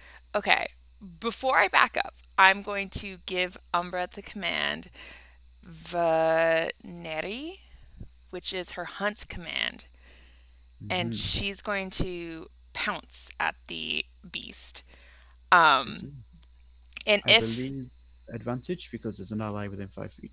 ally You said within 5 feet, and also if the panther or cougar moves at Yep. least 20 feet straight toward a creature and then hits it with a claw attack on the same turn, that target must succeed on a DC 12 strength saving throw or be knocked Okay. prone. Go ahead, yeah. You give the command, and Umbra, well trained to respond to you, and loving you so much that even risking her life is but an ask. Charges forwards into the mist, and Roxy, you have this odd experience of 2 arrows over your shoulder, then a giant cougar rushing out of the mist. Whew. And her, I don't know what it would, I don't know if she has any attack bonuses, but it's an 18. She would do on the stat book. We have about 18 hits. But yeah, so 18 hits. Yep. Uh, Roll damage. It's really Terminator. looking bloodied. You Roxy get the idea. Oh, I It see hits it. hard, but doesn't really resist a lot of damage. Oh, also it's a magical attack, by the way. Yep. 3, Gotta have that 5, magic. 5 damage. Well, duh. Has to go against What? resistances. So that's What 5 save was damage. it? What save was it? It's a DC 12. With a +7 to its strength, it got a 9. Oh! So it's knocked prone. So again, Vox, this is a very weird experience. There's this massive bear stood in front of you, giant, greater than any other bear you've seen, oddly shaped and with odd decorations and too many eyes, and yet this tiny, in comparison, cougar manages to dart out of the mist, catch it on its underbelly, and somehow leverage it off its feet. So the bear is now considered prone. My girl. And then I am going. Wait, can I move after it? Whatever. You have movement and bonus action. Okay. Well, I have an extra attack, Yes, you're right. so I'm gonna move until I see it. An extra attack. Go ahead. It's prone, so your range, you have disadvantage. Oh, well, that's a 19, and that is a 16. That still hits. Even even with it on the ground, its bulk is so massive, it's really hard to miss. It's to be really honest. hard to miss right now. Yeah, where's you're my- actually really unlucky to miss it. Where's my D8? 9 damage. 9 damage. Okay. That would be. It's really looking rough. As Pyre, you're up. Out of the corner of your eye, you notice a faint shadow darting past you into the camp. Into the camp? Into the camp. Can I locate it or see what it was in more detail? You just see a faint passing shadow. Is it little or big? That is a good question. It is around the same size as you, a medium creature, if you will. Okay. Just darting into the mist, and you see this faint glimpse of a black feather.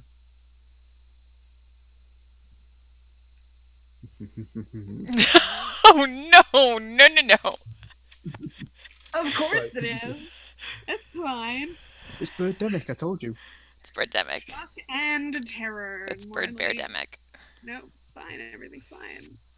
Just gonna see that and I hate you. Are you running after it? Or are you running to your friends?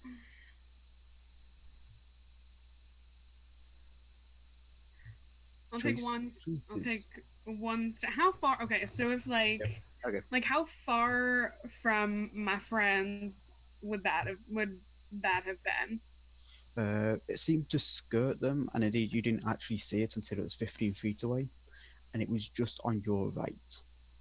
My And then right. you Okay. saw it, so it seems to be running like diagonally, from your right to your left, and so it just cuts through the mist at a very unfortunate time for it, just to enter your sight range, almost as if it thought everyone would be distracted with the bear.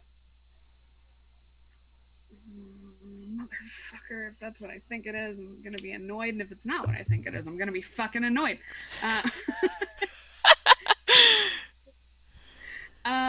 Shit. Fuck. These are both in character and out of character. I'll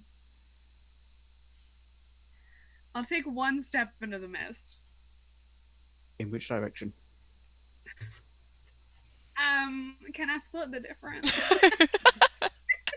Please take 5 steps forward, 10 steps back, 5 feet forward, and you're back where you were.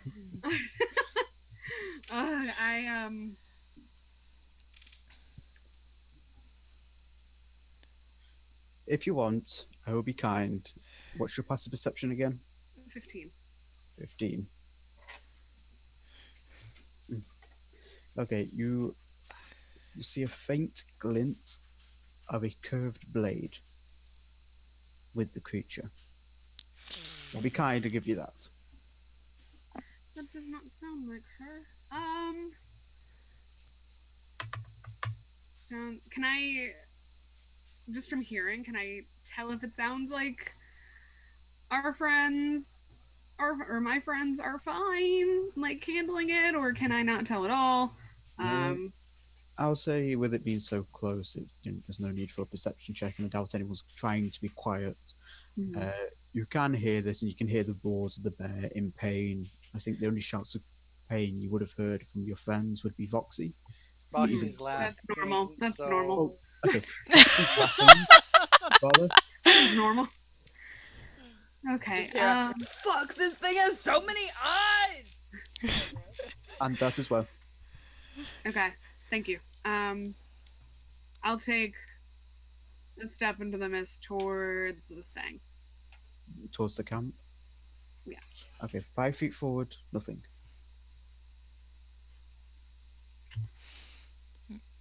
I'm looking at my spells. You Doesn't can help. go further. I can't locate creature if I don't know what fucking creature it is.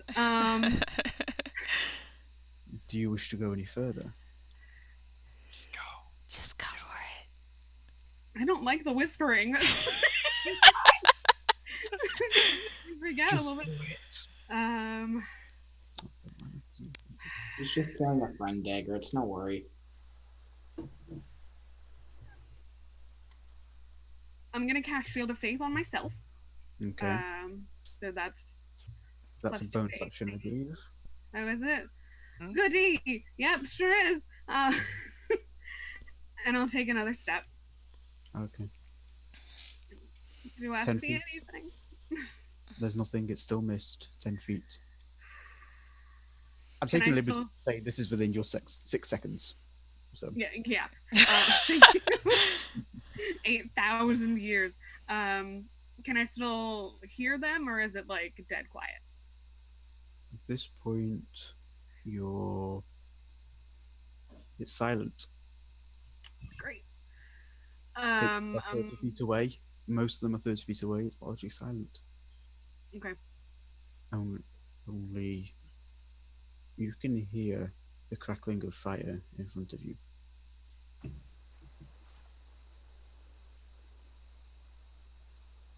Neat. Oh, he's going after Frederick.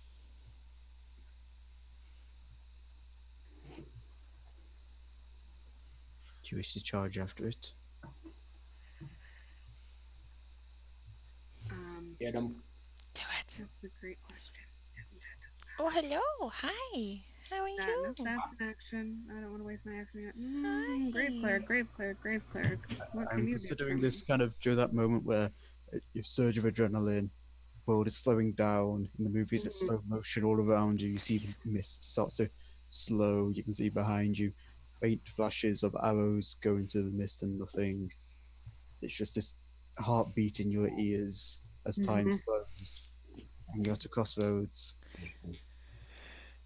What you gonna do when they come I'm going for after it. you? Yeah. Okay. You get your 30 feet, Mhm. and you can hear more. You can hear shouts, you can hear crackling fire, you can hear screams of pain. You can hear the cawing of birds and the howling of wolves. Birdemic. Okay. You're still within the mist, though. If you Are want, do you they can dash. sound like our people we were traveling with, Oh or just yes. generic scream? Oh yes, it's shouts of pain from your allies. Neat. You can see the mist in front of you beginning to thin. You don't have any movements left. You can dash, however. Do you wish to burst through into whatever chaos awaits you? Yeah. Okay. You charge forwards, the world resetting into normal speed as you finally make your decisions, this crossroad chosen, the path chosen, and in your ear you hear a whisper. Very well done, my child. Very well done.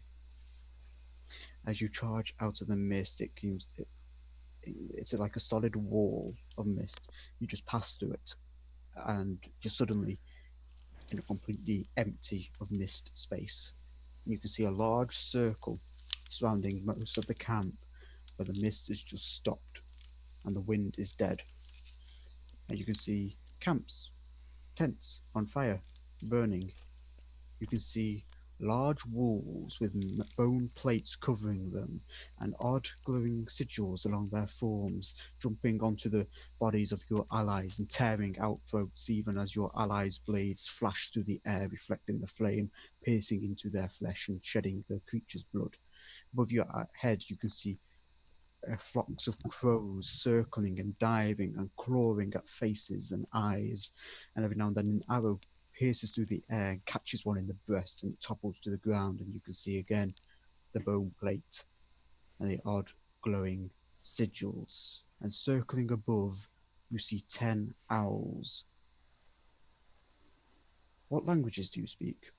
Primordial and abyssal. Okay. You look, and it takes a moment until you realize what's wrong. They have a wide, toothy, grinning smile where there should be a beak, and they are chattering and chittering in a language you do not understand. Okay. Shale kala alaskein nalo, shale kala lasting kala. Just over and over. And that's your turn. As we jump back to Voxy, What who has no idea that any of that is happening. Nope. There is a bear in front of me. That's all I know. Didn't even pay attention to anything else. Bear, Mhm. me. That's all that exists in the world right now. Yep. And I will, continue to rage.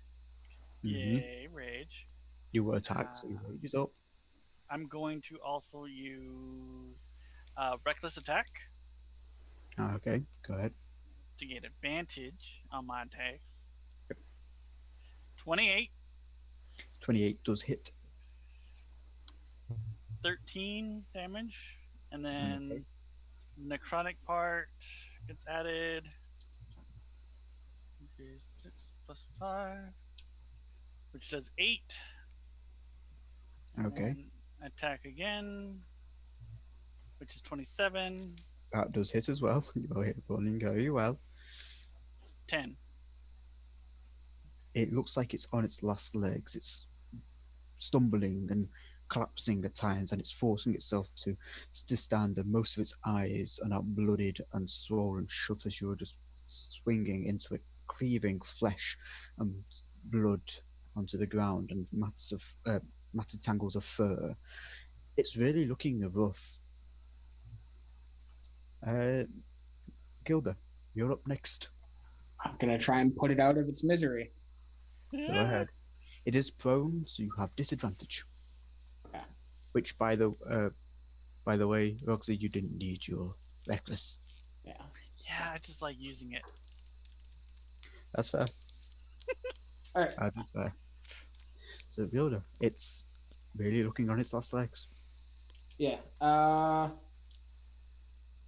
No, I'm not gonna bother sharpshooting it. I don't need to add the extra oomph. Okay. So that's still another 21 to hit. And That's that a does really hit. consistent die. So that's 16 points of damage. Okay. You pierce it to the chest. You hear this wet gurgle as it.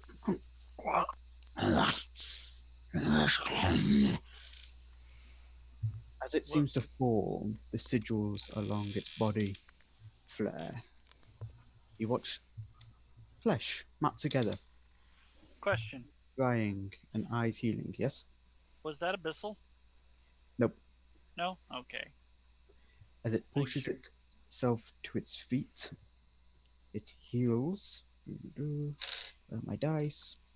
Where are my dice? Yeah, okay.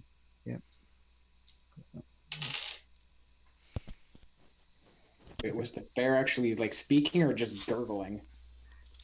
It was speaking. What languages does everyone there speak? Is it deep speech? I speak Draconic, Infernal, Orc, Undercommon. Okay. None of those. I got I'm abyssal, abyssal. deep speech, elvish. Okay. Fenris? I think can't you- hear you, Anders. You're muted. Oh, there you Oh, go. no, I can hear you now. I think you're a bit too far away from the mic, I maybe? think I was just. I don't know. That's odd. But yeah, what languages does Fenris speak? Infernal and common. He's not a smart one. Okay. Gilda, you recognise almost a word here that it's an odd inflection to it. It doesn't sound right, but it almost sounds elvish. Almost a more ancient form, a more original form, a more pure form of elvish, perhaps.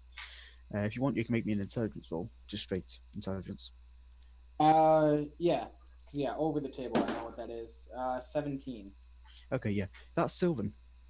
Okay. All right. But the bear stood back up.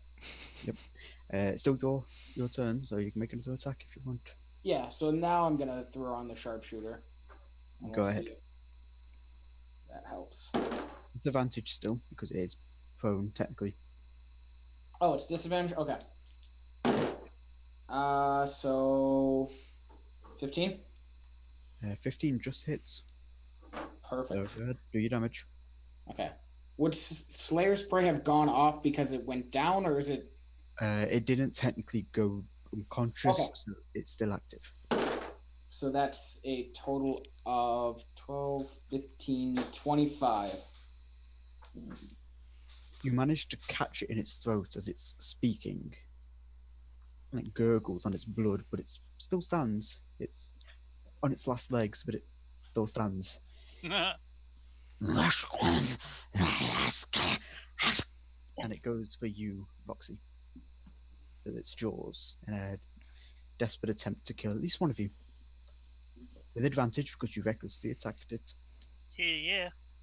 So that is a 27 to hit. That's gonna hit.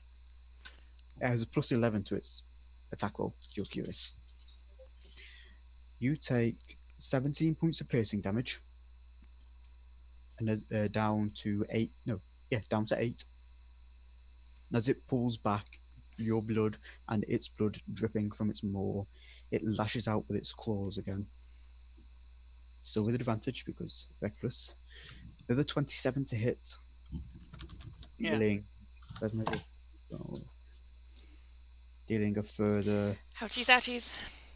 18 points of damage, reduced to 9 because you're raging. And then its final attack is a 27 to hit again. That was 3 27 to hits in a row. Oh, come on. With a plus 11, the Yeah. only way it could miss me is if it rolled a 2 or like a 3. But I got a 16, so you take 38 points of slashing damage down to 40. No, 38, 19. As I see this happening with my sentinel feet, I'm just gonna try to like push that arrow that's in its throat from Go the ahead. water just deeper into its neck. Go ahead. That is a 25 to hit. That hits. And it doesn't really matter what you roll. You would, yeah. So, Roxy, this is how it looks from your perspective. You see the giant maw of this creature coming down on you, its claws breaking, and you are laughing as you feel the power of your god Lyreki empowering you. Even as you're shedding blood, you're enjoying this fight. And as you go to attack, and as your allies also rear to attack, Femlis, you see an attack of opportunity as it rears back from its attacks. As the arrow is revealed to you, with one solid key-empowered strike, you pierce it through the throat and up through the spine and out the back, and that arrow goes flying out into the mist from the force of your strike. And it just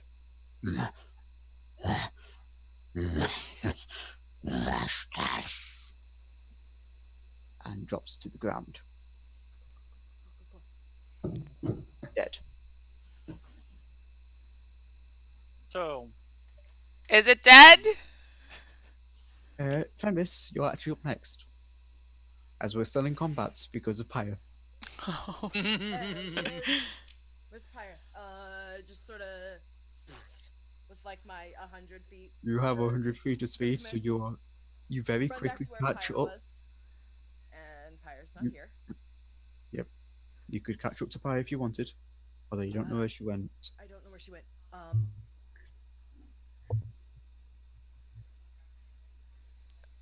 Anders, Yeah, can't hear you again. yeah, audio cut out. My mic is literally right here. That's odd. Move it like right next to your mouth for a second. Like that? Yeah, now we can hear you. Hey, That's you. weird. I don't know what it's doing. Yeah, so I'm just gonna grab my horn of silent alarm, and it'll send a ping to one person who I pick within 600 feet. Yep. I'm gonna send it to Pyre, just sort of Okay. sound it out like. Yep. You do so. Do you get the revealed location? I don't believe it reveals the location. Okay. I will say that you do know Pyre is definitely within 600 feet. I'm real fast.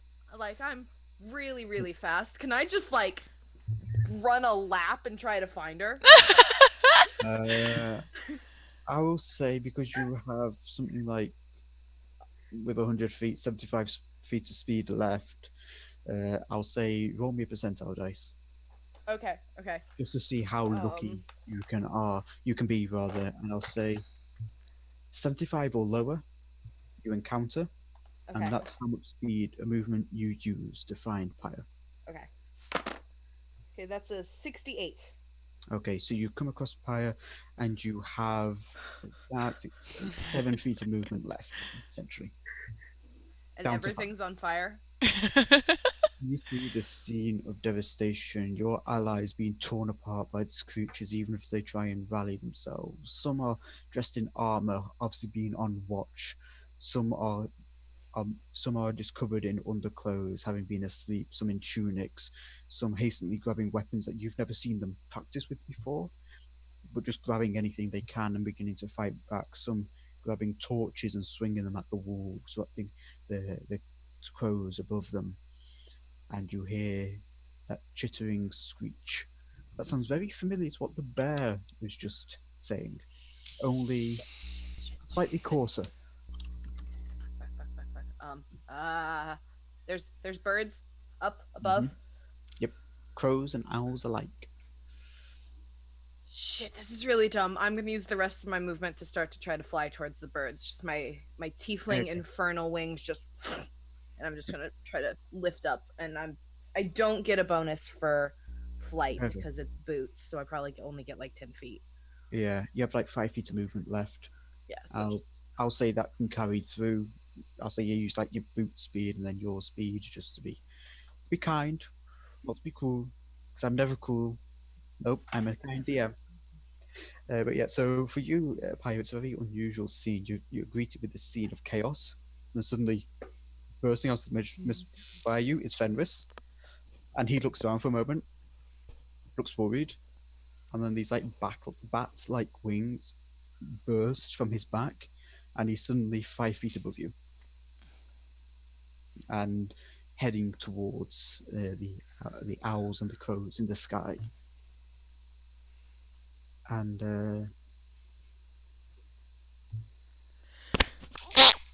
Oh gosh. Pyre, you're also distracted by this spectacle in front of you, so caught off guard by the sudden arrival that the blade slashing at your legs doesn't catch your attention until it almost hits. Let's see if your magic detection holds. That is a 21 to hit. Just hit. Just hit.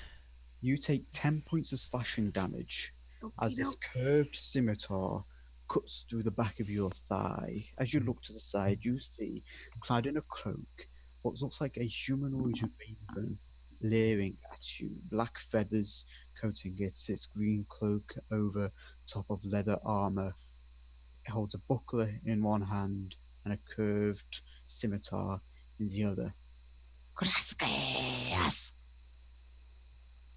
And it holds its sword out towards you. You see a blue glow gather along its edge before a burst of magic goes towards you. You take from the magic missile 9 points of force damage. Is anything about that familiar to me for reasons? Roll me a religion, I think. No, it's technically a raven and you're with a... Nope, you're a raven. Yep. Mhm. Roll religion. Come on, Mom, do the thing. Come on, Mom. No thanks. 21. Okay. You hear as you kind of cast this question out into the ether towards this the reluctant bond you have with this divine deity that seems to have taken a liking to you. You hear Mhm. in return, in span of a second, a whole sentence. They are my disgraced kin. They are not to be trusted. Eliminate them, my darling child. The voice that speaks to you, though, isn't as you expect. Seems slightly deeper, slightly more powerful, as if it was a bit more divine than a local god.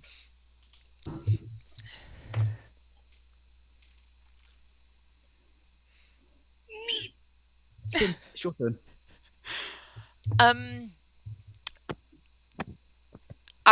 Watched. One moment. Oh, good. Yep, Sin, go ahead. Okay. And he gives you this door. Okay. I watched Fenris just bolt, right? Yep, just gone. Just gone. Think the flash. That one moment from that. The red flash. I am going to, I guess, follow after him. I 'Cause- think oh. with passive perception, you can trace where Fenris has disappeared to. Okay, You can awesome. follow the footsteps. You can, although you kind of pause every now and then as you hear the dot to the left, then goes back to the right, then back to the left, then back to the right, and then straight forward, and then you hear them stop. It's about you move 10 feet, it's about 40 feet away. Okay. I want to something. I mean, I feel like a ranger slash play character intuition. Something's still going on because Pyre isn't there. I want to inform Voxy and Gilder that there's still something going on because I don't want to just leave them in the mist. Or I guess Gilder because I'm right next to Gilder. And I am going to tell Umbra to sniff out to follow Fenris as well, Okay. and I'll just head in that direction. I'll just follow where And Fenris went. it would take a dash action to get to Pyre. Okay, I'll dash. Okay. Then you burst through the mist and you see this scene of devastation, the circling crows and owls, and you see a humanoid looking raven lashing out at Pyre, just drawing back with its blade coated in crimson blood. Do you have a bonus action left? I have a bonus action to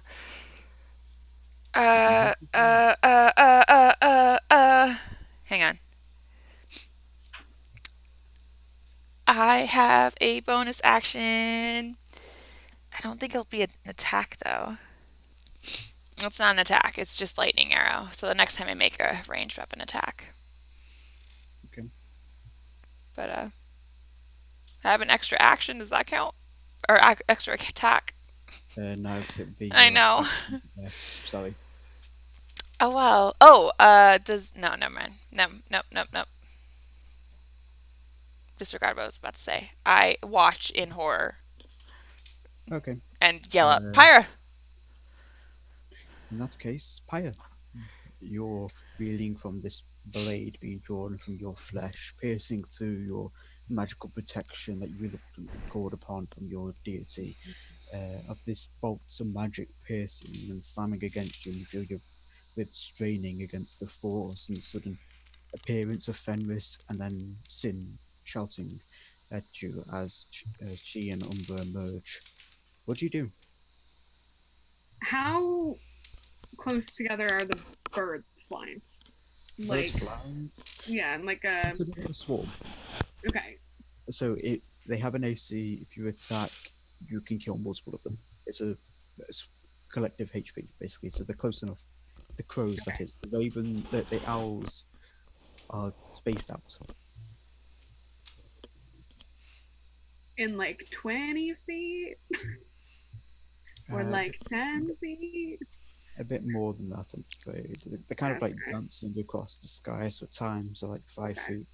Times the distance of 60 feet between them. There's only a few, and they're covering a quite large camp. Because even though the company was only like 100 strong, 80, 200 strong, that's still a pretty big camp when you consider living tents, Right. provisions, horses, etc., etc. Okay, so that might not work. Because it feels like they're like in charge of shit. I don't know. But there is a raven person. I will say, with that high religion you got, or that you were reaching out, you kind of recognise the religious symbolism that these owls are doing. It's not so much they're giving orders; it's more they're giving a sermon. The kind of the inflection to the voice, it doesn't sound like it's barking that they're barking orders. It sounds like they're preaching almost. Okay. Be kind, because I'm a kind DM naturally. Okay. I was about to cast Flame Strike. So But yeah, this person. there's this humanoid crow right next to you that Yeah. your god has just told you to destroy. Oh my god. Was it your god? Is it something more? Nope, no gods here. Don't do gods. Well, they're right in my face, and I don't quite appreciate being mad with this. I'm pissed. Where is it? Hello, I have you prepared. Where are you? I'm just gonna reach out and like roughly grab their arm and cast Vampiric Touch. Go ahead. Let's see. Plus how many?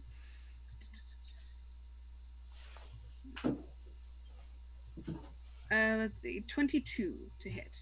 22 does hit, yes. It tries to duck out of the way, but you manage to grab it by a very thin and bony wrist.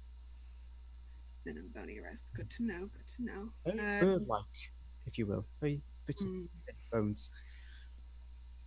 good. I can break them later. So that's 3d6. Let's see. So 4, 6, 10. So that's 10. Plus another 4. So that's 14 damage to them and 14 to me. Yep, you heal 14. That's why I love about Vampire Touch. Me too, and I love having it always prepared. um, oh, I have a bonus action. Where's my keeper?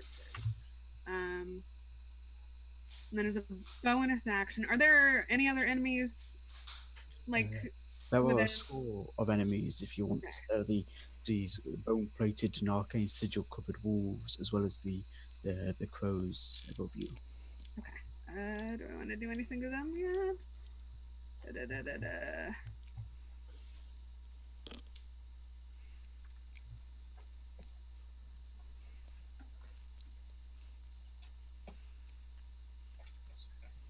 Are there? No, the charisma. That's not gonna help. Can't use that because that's the thing. Oh, do any of them look injured?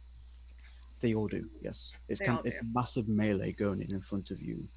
Everyone is both sides are attacking each other. No one looks uninjured. Not even the Raven by your side. That's not a bonus action, so I don't know why I asked. But okay, yeah, I'll just keep a hold on. Fuckface McGee. As you're doing so at the end of your turn, you hear a very roar, I should say. It's just a normal roar, but it doesn't sound bestial. Sounds like what a human might make. And charging through one of the flame-covered tents, you see a heavily armored figure. Very plain-looking armor, very rudimentary, yet no adornments or anything like that. But with a helm missing and 3 long scratches coming up the neck and up the face, giving you the idea it was probably torn off by some creature. You see very close cropped, stark white hair, a thick, bushy white beard, almost looks like a mane. And you're kind of getting the idea where the old lion got his title. As with a giant great sword over his shoulder, he charges through, brings it down on the crow in front of you. It pierces into its flesh, and there's a spark of magical energy. There's almost like a smite that's thunderous. It goes off and just tears this crow apart, scattering its flesh and bits of its body all over you, tearing it asunder. Looking in that direction, and Fenris and Sin, you see this as well. Walking through the flames, you see Irisa, just arms clad in front of her, and she's almost swaying as she walks, and there's almost like a faint sound of music around her as 2 twin blades slash through the air and tear at the throats of wolves and crows that die down at her. Almost as if she's been hasted by some outside force, and her blades are singing. Hints to anyone who can catch what I'm saying. And, She's a badass. We got it. well, she's a blade singer wizard. Yeah. And Roxy, it's your turn. Deep in the mists, not knowing anything that's happening. Although, to be kind, I will say you can follow where your allies charged off to. And with a dash, you can make it. So they're further than 40 yards? Yep. Because you charged 25 to meet the bear. They're about 30 from where you were, so it's about 55 feet. Alright. I'm going to run the 40. Mm-hmm. And then Just bounded by mist.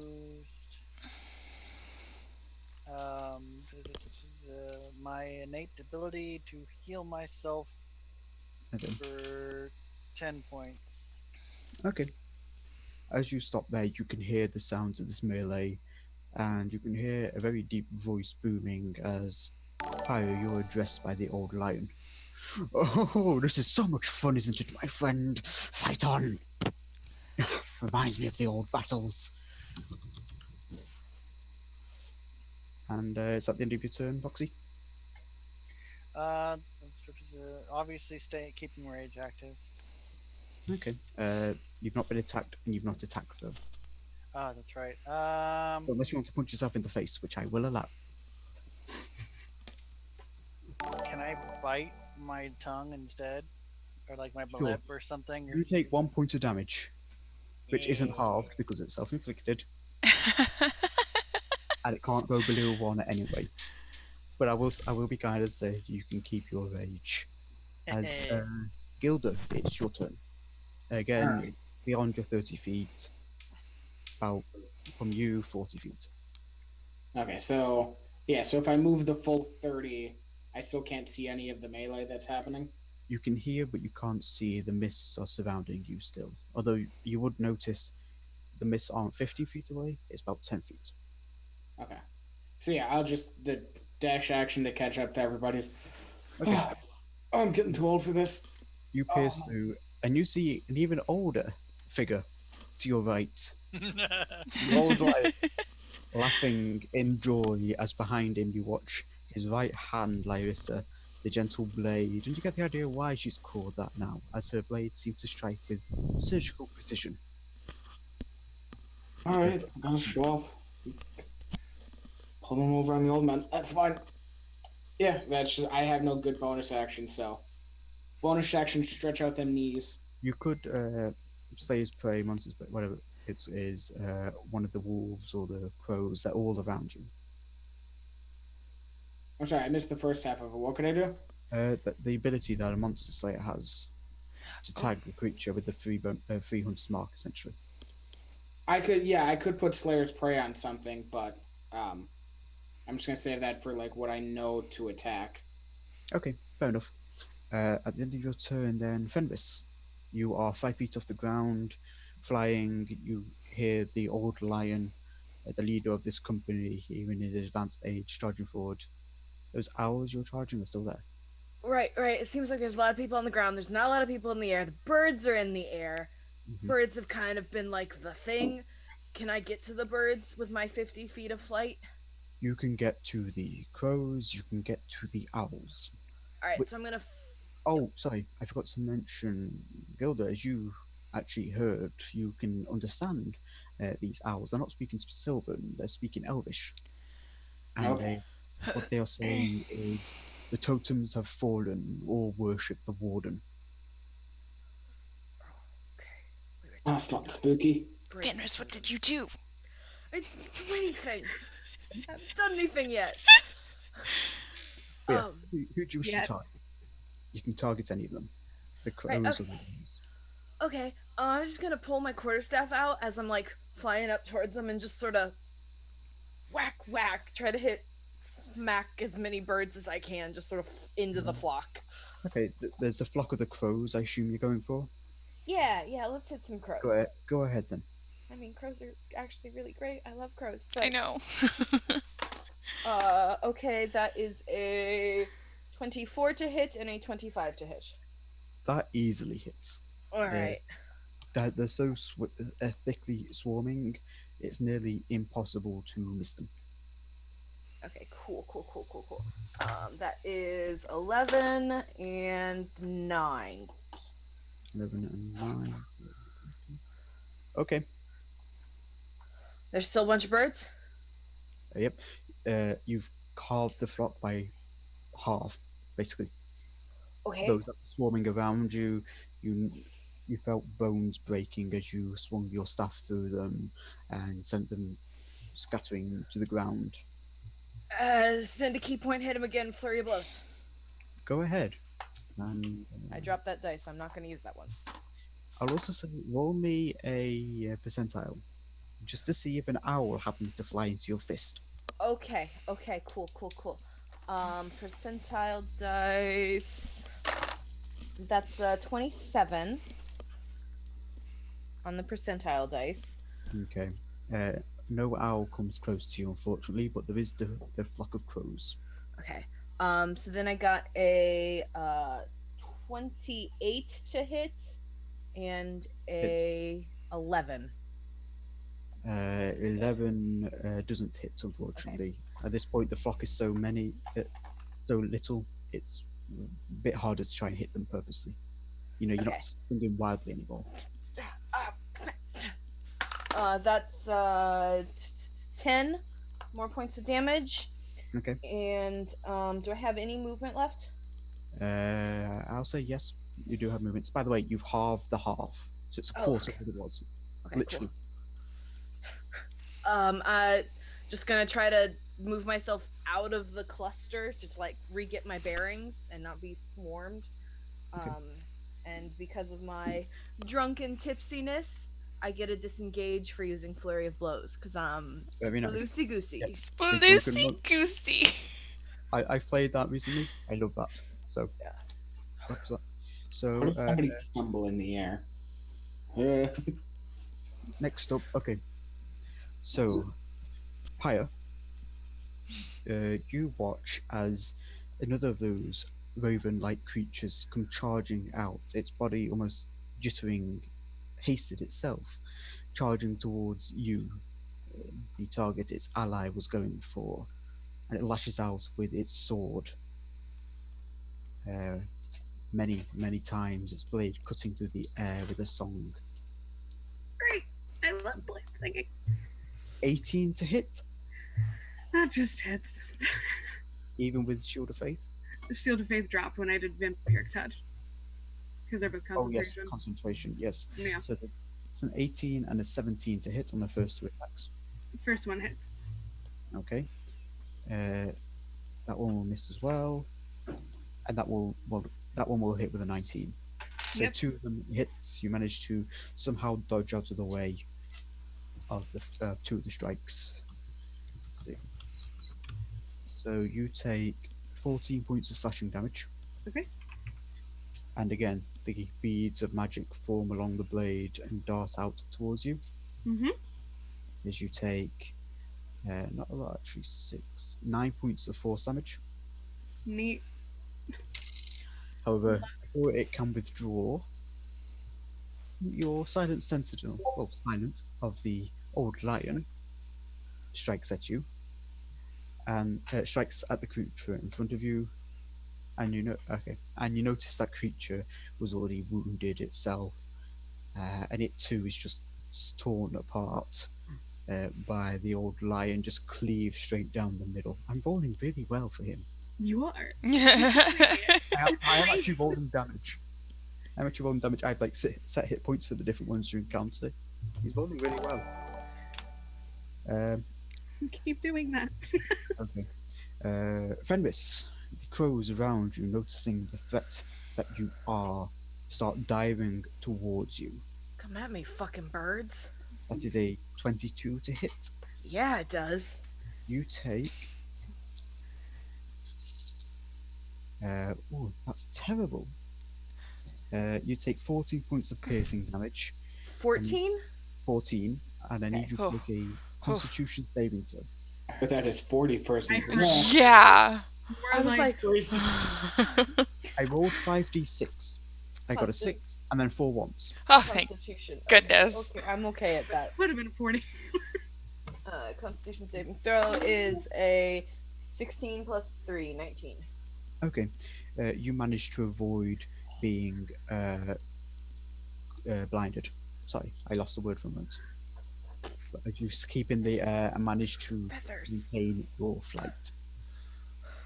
At the ground, Sin, you look up as a wolf, larger than Umbra, comes charging towards you. It does pass Umbra to do so, discounting her attack of opportunity. Umbra can attack if you wish.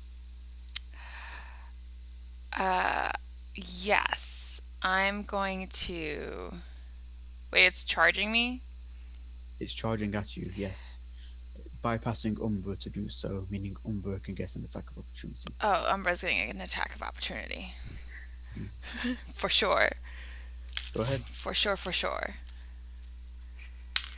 This is a very heavily wounded one. It seems Ah! to be almost like feral. Oh no, my headphones are stuck. Oh no. 8, 9, 10, 11. 11 to hit. Glances off the bone-plated armor, unfortunately. Drat. And the wolf continues its charge towards you. I'm going to, if I were to try and fire an arrow at it, would it be, is it charging too quickly for me to shoot at it? Yes. It's before your turn, basically. Unfortunately. Okay, well,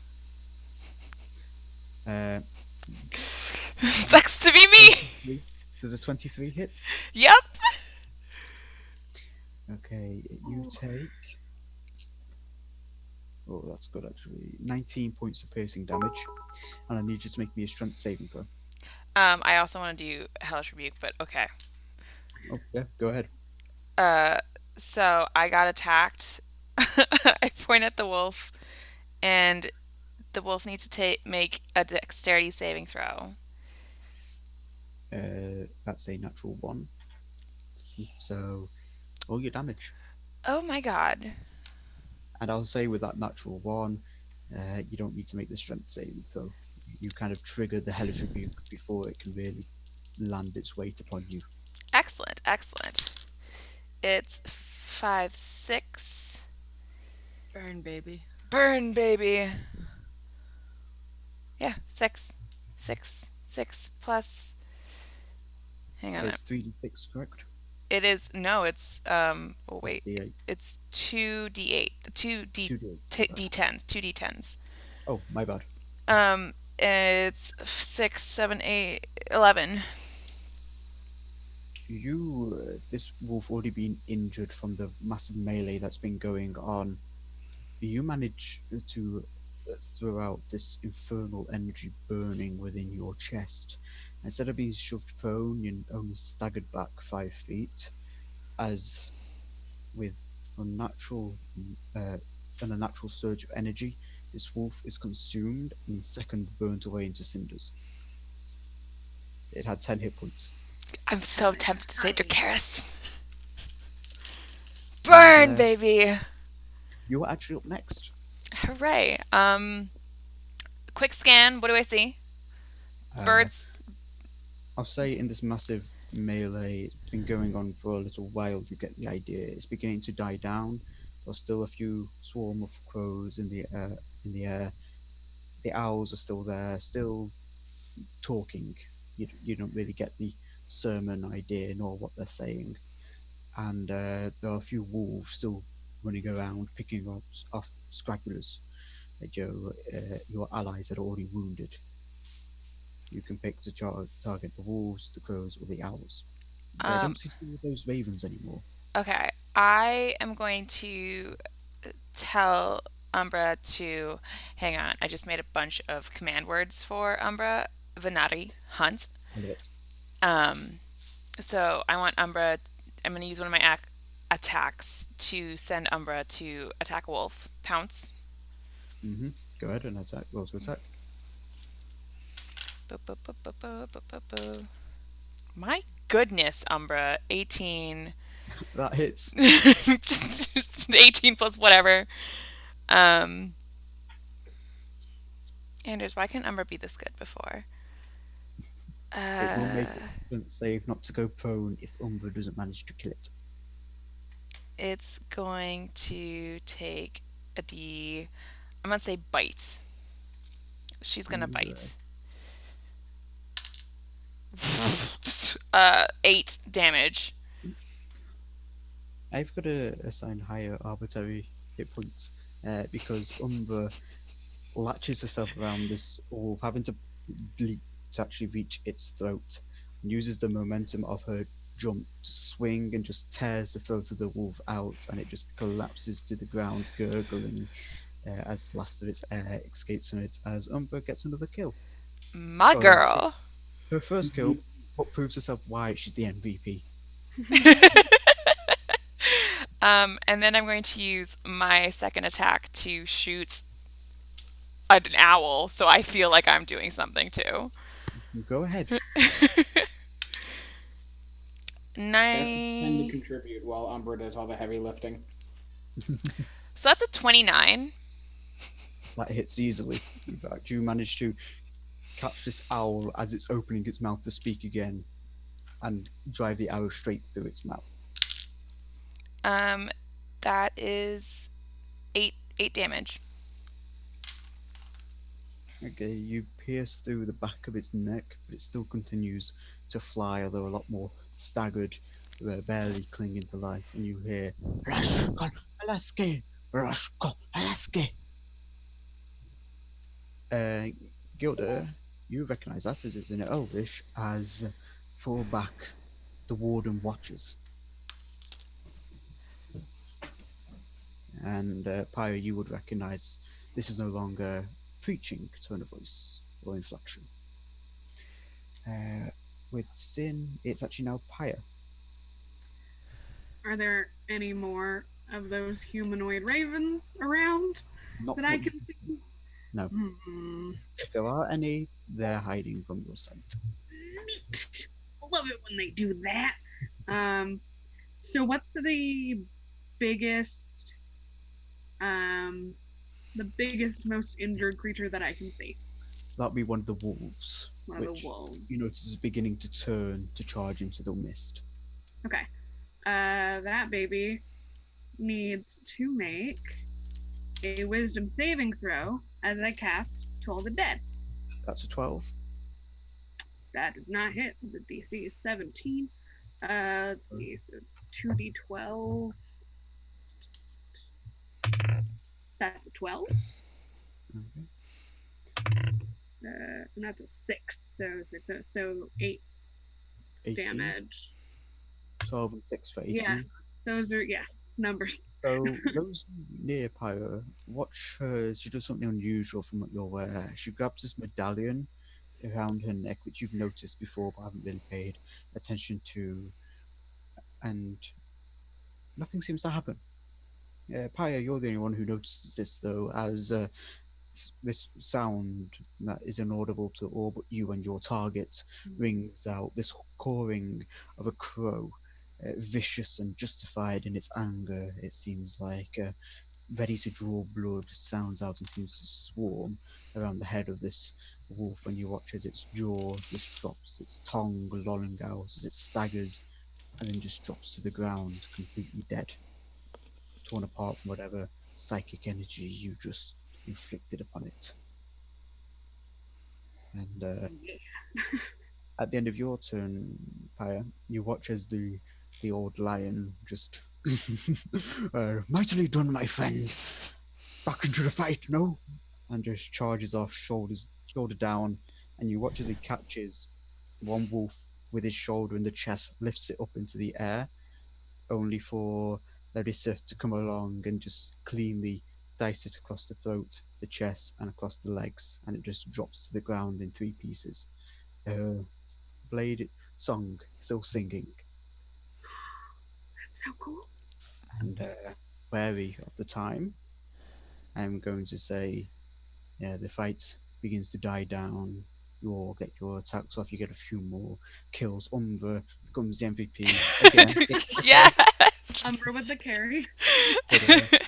Umbra was the tank. The remaining crows and wolves and owls, and you notice, Gilda, a single humanoid raven disappear into the mist, and all you're left with is the burnt and broken remains of the company you march north with. Dead bodies on the ground, wounded individuals crying out in pain and suffering from their wounds. The dead bodies of these unnaturally primal creatures, their blood soaking into the ground. And I assume sharing the words that you understood, Gilda, of the Warden and of the totems that ring so similar to the words of the young tiefling Terran. The young tiefling who in all the chaos you have lost. But when you return to your campsite, there's the impression within the grass of where he once lay, but he is gone. No blood. Question. Yep. When I ran back, wouldn't I still have been in range of where he would have been? Mm-hmm. You just Was so he gone? focused, you didn't see. Okay. You do, Roxy, while you're helping move the dead, which is where we'll be picking up next session, find the unfortunately savage body of your final retainer. Frederick. Oh no! Poor I see. Wyatt. As he All charged, Panthers trainers, they would have survived. as he charged bravely into the camp to warn them to be unfortunately cut down by a wolf. And Pour one out. that is where we'll be picking up next session with the recovery. Pay of this respect. company. I have a question though. When Good. they come back to the camp, can I be standing there with my cloak of billowing blowing in the wind? Yes, because okay, Wait. so Best the final common scene, magic action. the final scene of this session, as smoke rises into the ground and the mists begin to settle, and you see the disarray. There stands Voxy, proudly, sadly looking down over the body of Frederick, his cloak billowing behind him as he stands resolute to get retribution for the death of his retainers. And that is where we will wrap up Fade to the black. first session of the Ultimate. Greatest common item ever. It is. It is indeed. So, yes, that was session 1 of the Old Myths. Oh my gosh. And I just want to thank my wonderful players and the wonderful audience that's either watching live, video on demand, or the YouTube video. I just want to thank you all for giving your time, and again, thank my players for signing up to experience my cruel intentions. And so I have a few things I want to say at the end, but first, why don't I go around my players? Who are you? Where can we find you on the internet? Where else might you appearing? Also, what was your favourite moment of this session? Or moments, if you wish. Let's go reverse to what I did at the beginning. So, Stephen, sorry. Steven, yes. Please don't say Steven. I will get mad. I stumbled over my words. I've been talking for 3 hours, so No, I give you a pass for sure. Yeah, this was a lot of fun. I'm Steven. I played Gilder. You can find me on Twitter at Stephen R. Knoll. Mostly tweeting about D&D. Sometimes other stuff, but mostly D&D. Favorite moment yet had to be Umbra. You hear so many people talk smack about the Beastmaster Ranger, so it's the first time I've ever seen one actually played, and it's phenomenal. Umbra for the MVP. yep, Umber definitely MVP of this session. I think we can all agree on that. Of this campaign. I've already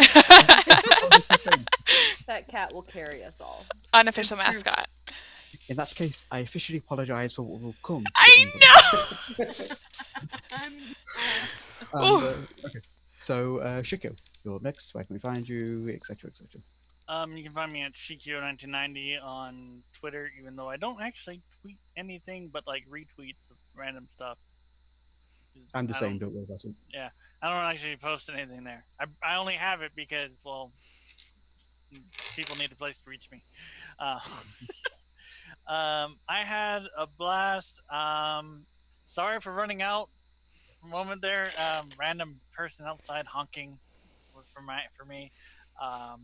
My favorite moment would had to be the look of shock and awe on everyone's face when Broderick died, because I had already knew it was coming.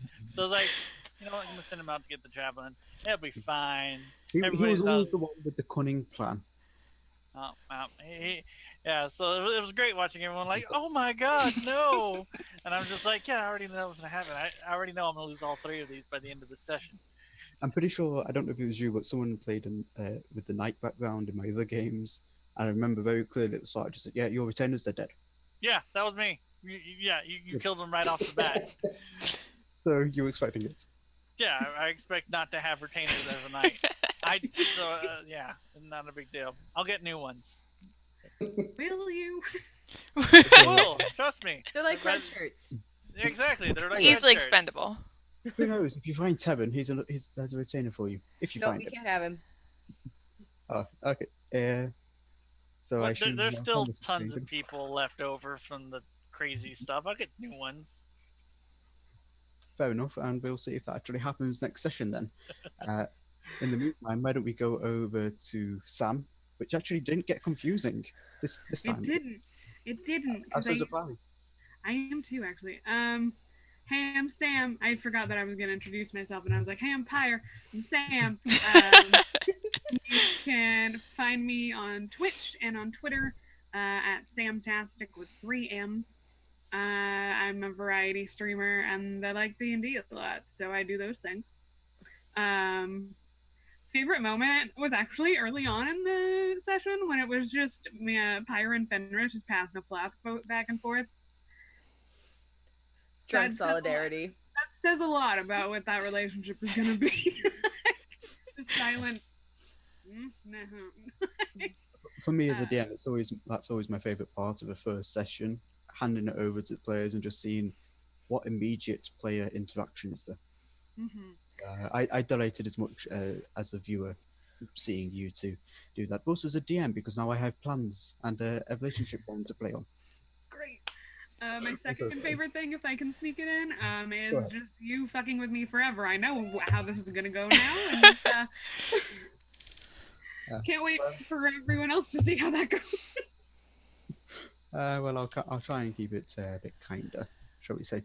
Oh no, make it meaner. Why don't we go to Pyre's drinking buddy next, Anders? I am Anders. You can find me on the internets at Anders_D_K. I do technically have a Twitch channel at Hats, Cats, and Clerics. It's taking a nap right now. But there's old content you can go watch as we figure out what the new content will be. In the meantime, I play a bunch of stuff here on Variant Roles. It just keeps increasing. On Tuesday, I'm going to run some very, very gay Crash Pandas to celebrate Pride Month. We're going to play some Furry Road. It'll be great. Thursdays, sometimes I play in our Monty Cook mixtape, play some Invisible Sun. And on Saturdays, I'm now playing in the Salvage Operation, which is our Salt Marsh campaign, which is also super spooky. Yeah. So many spooky things. Yeah. Spoopy. You'd think it's October. It is the summer of spooks. Love it. Your favorite moment? Anders. My moment? favorite moment. I forgot that yesterday too. I'm so sorry. I love, and this is a little specific, but I have killed Umbra before when Umbra was a bat, and so I loved that Umbra killed things and didn't die. That was my favorite moment. You might have fair noticed enough. I made her a little tankier than a bat this time around. Very proud of that kitty cat. I love her. Good. And last but by definitely no means least, Umbra's owner, Jesse. Hi, I'm Jessie. Like I said, so I have a Twitter and an Instagram, Jahoos the Moose. I occasionally post there, I guess. And I'm also on Anders's currently napping Twitch channel, Hats, Cats, Clerics, where I'm the moose behind the curtain. And sometimes I draw and do art live streams. Hey, check me out. Favorite moment? And my favorite moment was also an early moment, and it was when you, DM Sam, were playing as Taryn, and you set the mood for this whole, like, the story and the singing and just the vanishing into the mist. I love me some horror. I am so excited to play this campain. I'm so glad that was well received. It was like instantly mood setting, and I loved every moment of it. I am here for this. We're Yes. all going to die. We're all going to die horrible deaths, and I'm okay with They're this. going to be long and painful, and I'm so excited about it. So, Sam, take this as a note. This is the least humor-ridden any of your campaigns has ever been. Yeah, that is true. Other than Elizabeth at the beginning with the flask, I finally got to do a dark horror game without humour. So Without the, that's good. So what was it last night? It was End of the World Coachella last time. Yes, World Coachella. The naked bard running around, just having a good time as well. I want a naked bard. That just happens. Anyway, we're getting Yeah. a bit close on time. So, hi, I'm Sam, or Samuel, I guess, to avoid confusion. I was your DM today, and I played everyone and everyone else other than these wonderful characters here. I just want to again give a big thank you to my players, and definitely a big thank you to Jesse, the wonderful layout graphic, whatever the word is, because my brain's died. Overlay. Now, overlay. Thank you. You're The welcome. wonderful overlay you see was made by her, and I am so grateful for that. And the tech has been run by Jesse as well. So the moose behind the curtain, indeed, or this time you're kind of in front of the curtain. Yeah. But thank you so very much for being willing to manage this, because I am terrible at tech stuff. That's all right. So- Anders is too. I want to give a quick shout out again to Trans Lifeline. All proceeds, bits, donations, subscriptions from this month are going towards not just on this game, but all of the games through the month of June, I believe. As I think I've said, a worthwhile charity, definitely to support. And I'm sure they definitely won't turn down any support outside of bits, donations, subscriptions.